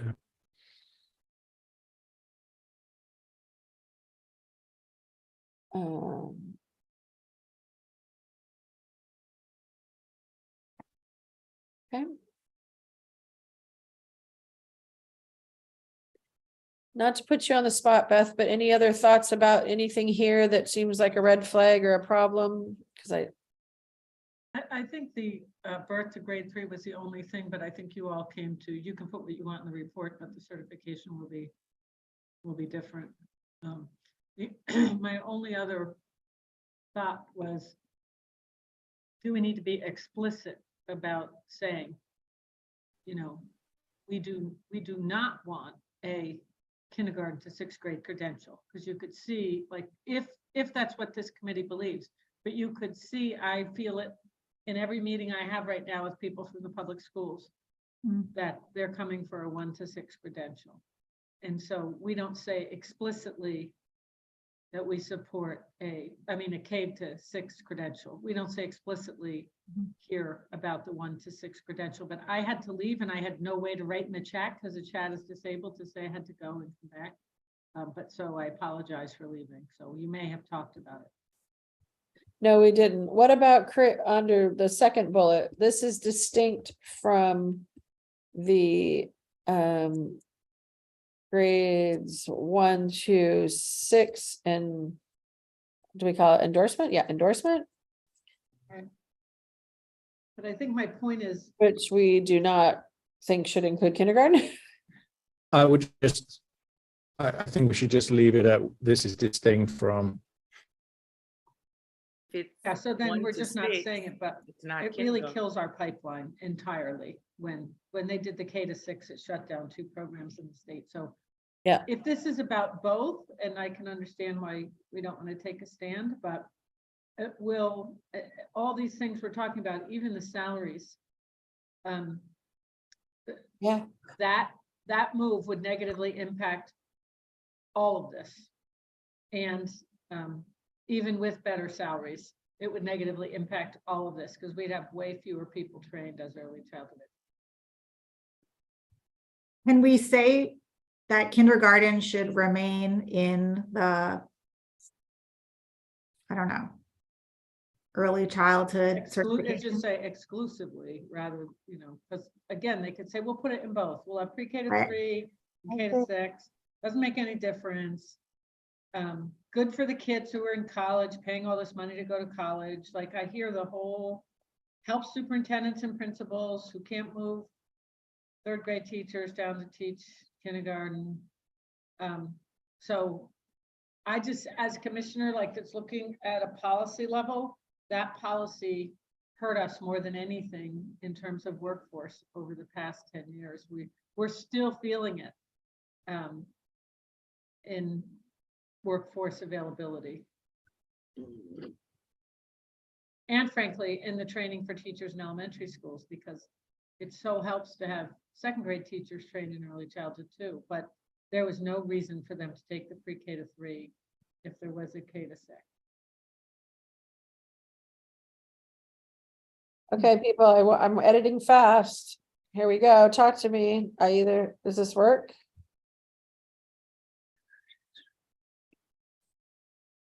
And I just want people to speak up because you don't have to agree with me. I feel strongly about this as someone that watched programs die and one that I worked at. So this is very, I feel strongly, but I'm one person and there may be people here that feel very differently and there are lots of reasons why. And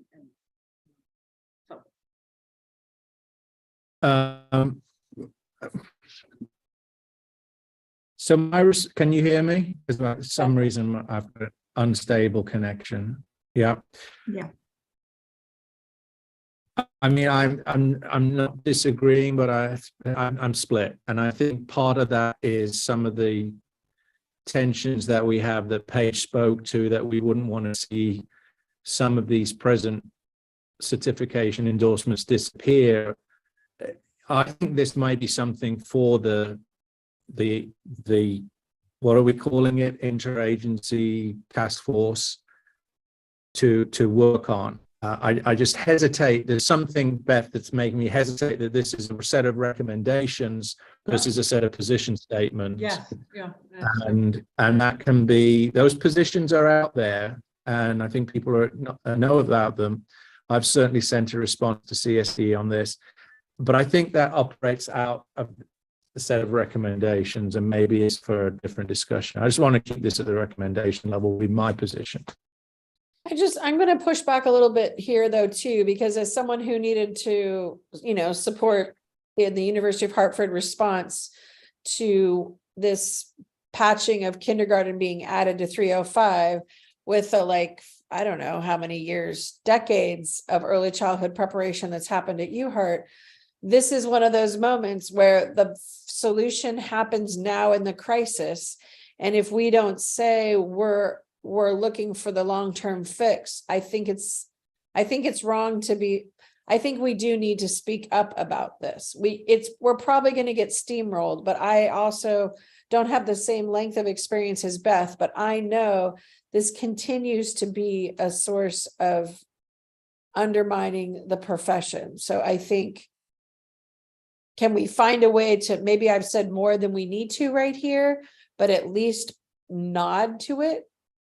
Because otherwise, again, before even the first interim reports due, this will be solved by having kindergarten added, and then we'll be undermining the very thing we're trying to support.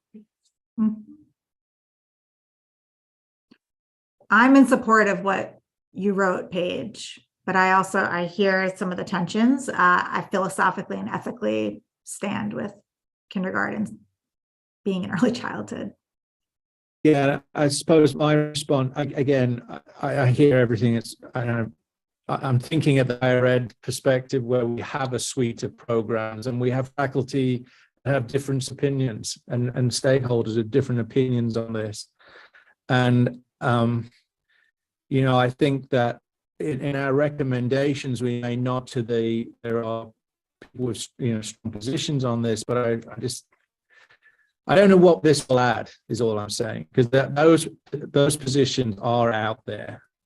And I don't want you to take it out, but I'm at the same point, I think there's a different time for that because of the debate and because of what Beth said. You could sit in a room with different stakeholders, and there are multiple positions on this, good, wrong, or right. Okay, somebody who's in the more neutral zone, say what you can live with, because I actually feel like this is all or nothing to me.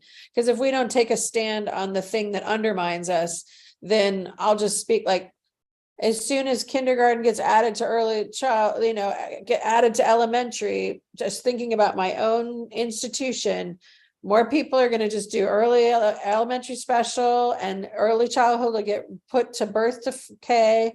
And then the only prospects for work are those that we haven't fixed the compensation for yet.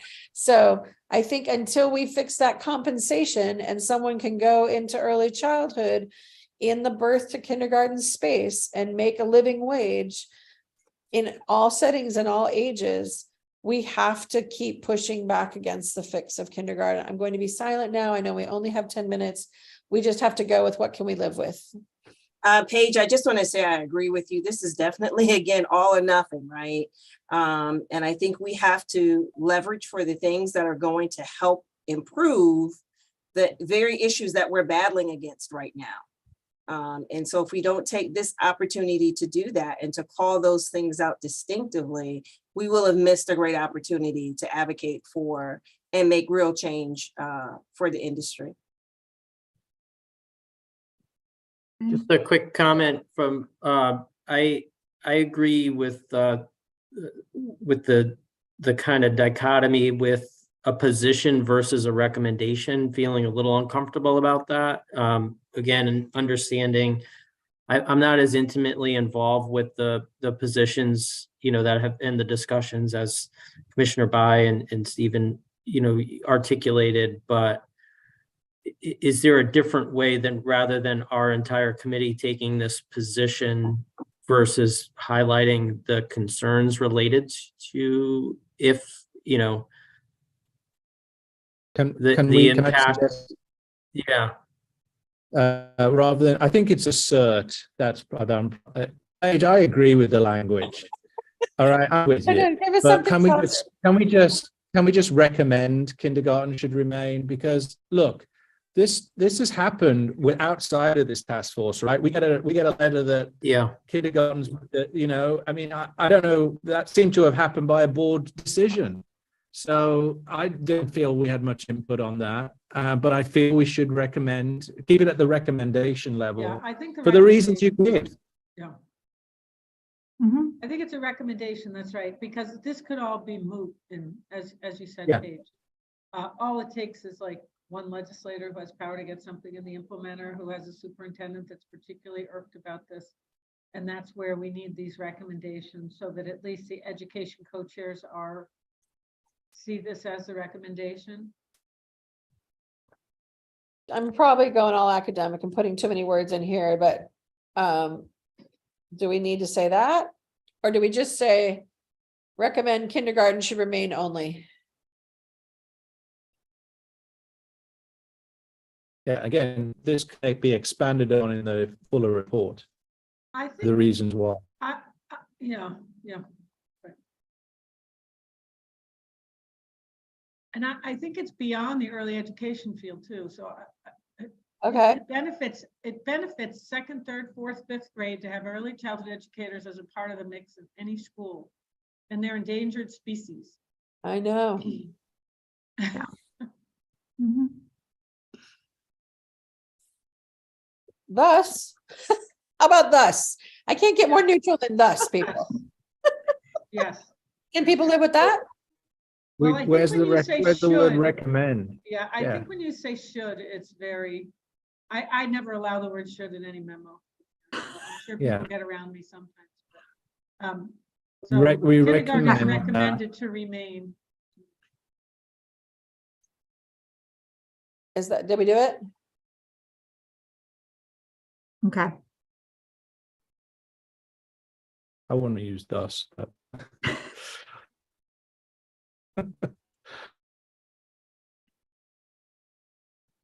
All right, we've got So- 5 minutes, time check. I'll do So that. are we okay to move to the last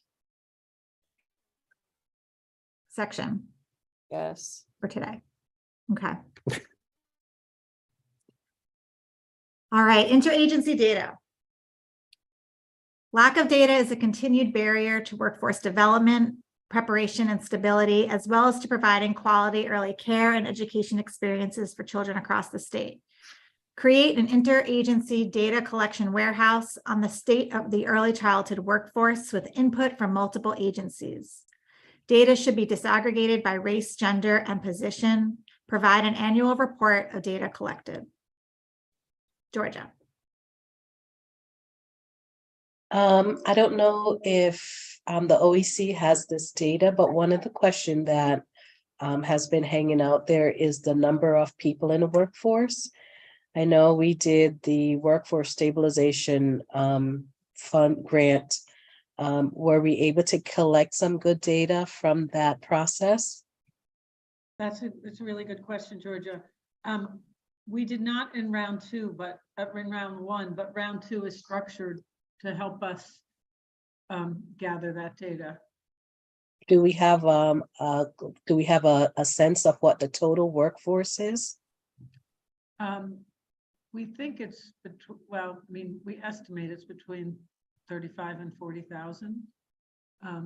That's what UConn has estimated, but I can get that number. We don't have good data. We need better data. And so this I really support. And did the majority of the providers apply for the wage subsidy? Oh, definitely the majority. I don't know the exact percentage of licensed programs, but I will know that very soon because it's going to close like totally for good December 31st in terms of making payments. But there were still some late applications and supplier ID issues. And they had to identify how many staff they had, right? I believe so, yes. Yeah. And so from when that process is completed, would we Yes. have a rough number of the Yes, total we'll have staff? Yes, we'll have a much better number for that because we can even extrapolate. If 90% applied, we could, just make guesses. But the data around degrees, race, gender, we're hoping to get much better data there with the round 2 application. Okay. Is that what we needed? Or was it not needed as a separate? I think, I'm not sure who was asking the question. It was Paige. I'm just trying to put an edit in there. Did we need another bullet with that specific ask, or was it already in there? I think it's there.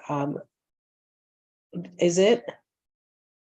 I think Well, the state of the early childhood the workforce. workforce, yeah. I think that implies your point that you added, Paige, but Got it.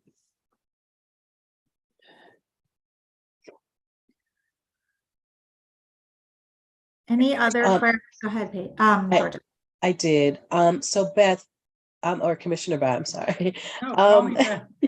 Okay. Make it much better. So the estimate was for about 30 to 40,000 people in the workforce. Yeah. And based on the number of folks that applied and have reported their workforce, is that number tracking pretty closely? I'd have to check, Georgia. I literally just asked for the final report today from my fiscal office and the office, so I'll know soon. I'll let you know, but I just haven't seen it yet. Okay. Georgia, also consider that did not consider license exempt programs, RESCs, home-based programs. So those were not considered in that number. And also, some people have left the workforce since then. So, so I think it would be good to get a sense of that information during the second round. Brian? Thank you. Just a quick comment, and it might not be an issue, but the first bullet isn't really a recommendation. And I mean, that may be okay to put context in there, but I don't know if we wanted to format it differently. I was thinking we might want to move that to the preamble, the section earlier where we're kind of just laying out the problem. What do you think? Yes. Yep. Yeah, it feels like context, and maybe we believe there is we acknowledge there is a lack of data because we experience it. The recommendations to address it are the 3 bullet points below. Paige, do you want me to move? I was just going to say, I'm totally running out of steam. I'm like, I need directives. Just tell me what to type. I'm happy to type it. Well, we're going to cut I'll do it. this. Yeah, put that up front. We acknowledge there is a lack of data. And we need to put it Up by the purple somewhere or something. somewhere here. I need to take like a minute to figure out where, but I'm just going to move it here for right now, since we know it needs to go in this context section. Yeah. Okay. Okay. And this is the language above it that Stephen and I added, so we can, okay. Okay, everyone. So we are at noon and we need to vote on this so we can move this forward to Georgia. I see that. I'm sorry. I would want to add not just position, but ownership, because I think it's important, especially when we're talking about when we want to track and make sure that we are not stratifying ownership position and leadership position, or when we're tracking that based on race, that we have a sense of who owns programs and who is just only leading program, because I think that's going to be very important for maintaining the demographic of the workforce. Okay. Okay, I added that to the second bullet point there.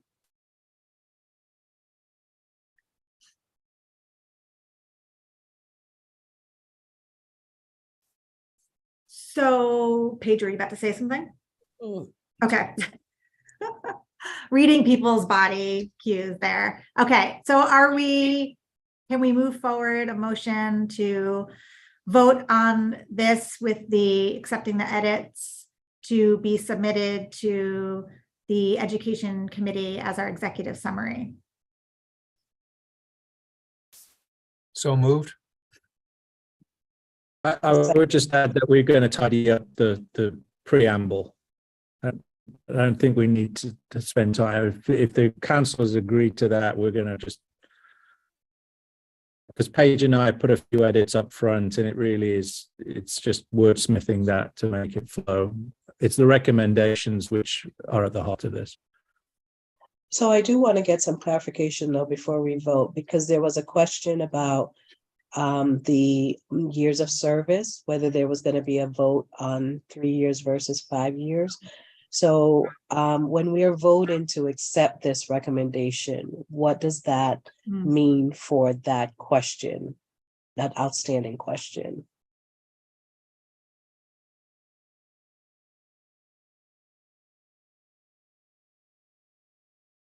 As somebody who had said 3, I'm totally comfortable with up to 5. If there's other people who were obsessed with 3, I think they should speak now.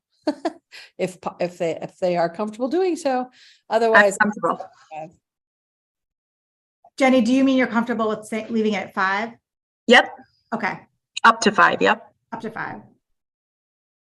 So are we, Georgia, does that answer that question if we leave it with up to 5? It answers my question. Okay. Yes. Okay.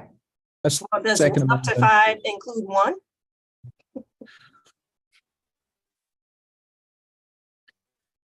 I'm sorry, Karen. So when we say up to 5, could that mean 1 or 2 years? Well, they're getting the progressive loan forgiveness. So if they only put a year of service in, they have 1 year of loan forgiveness. Okay, all right. I seconded the motion that was on the table. So all in favor of supporting this executive summary to move forward? Aye. Aye. Yeah, do you want shows of hands or? Yeah, I'm trying to see You know, everybody.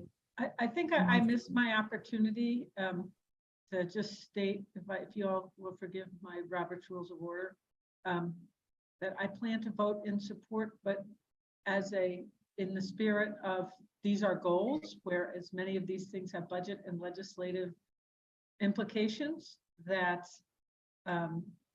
will be the decision of the governor and administration, but having participated and seeing these goals, I see these as important goals. So I will be voting to support, but I just want to be clear that I cannot support, particular funded projects and statutory changes without working with my fellow commissioners and the governor. So I support the spirit of this, and I just want to get that on the record. Okay. And then I'll vote yes. Okay. Any votes against? I'll give people a minute to put their hands down.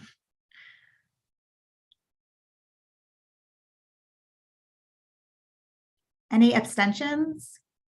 Paquita is not present in terms of our voting roster. Yes. So I let her know that I would email her to get her vote. Is that in line with appropriate protocol? Yeah. Okay. And Marcia, are you voting in favor? No, I'm gonna abstain. You're abstaining.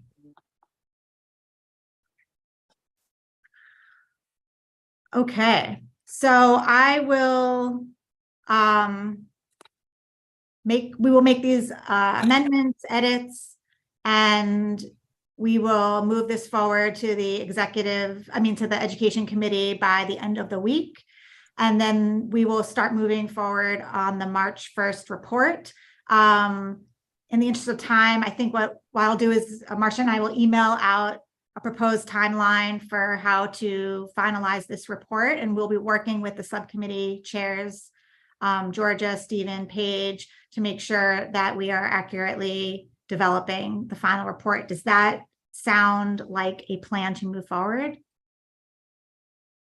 So I just wanted to know what was the show of votes. That was all for the record. It's to So everything you said, but I didn't hear what the final record was. everybody voted in favor except for Marcia, who voted to abstain, and we don't have Paquita's vote yet. Is that? Is that the motion's carried then? That's my understanding, is that, yes, the motion, that The is, motion's carried. thank you. So I just want to get clarification, Jessica. So are we going to be working in our subcommittee? Do we can still continue to work with our subcommittee members? I can say that our subcommittee has a meeting next week and towards the report.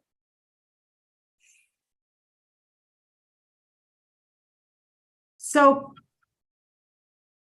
can Marcia and I talk about the process, or I'm recognizing the time, but do subcommittees want to work to develop? It sounds like Paige's subcommittee does. Georgia, does your subcommittee want to work to develop further language around? I would want to work with my subcommittee members to basically build out more detail the recommendation. I will defer to my subcommittee members. I see Jenny and Meryl are saying yes, so definitely the subcommittee for compensation will continue to work together. And maybe we want to have a deadline of February 17th as a proposed deadline for a draft of the report that we can all be looking at and making any edits before March 1st, which is a Wednesday. But I could send this out in an email, and then we could have some email discussion about any of those deadlines or due dates. Okay. Thank you, everybody, for your time and commitment. This was a lot of work in a really short period of time. And so much gratitude to you all. Marcia, were you about to say something? Any final words? No. Thank you both for your leadership. Thank you. All right. This meeting is now adjourned. Thank you, everybody. Thank you. Take care.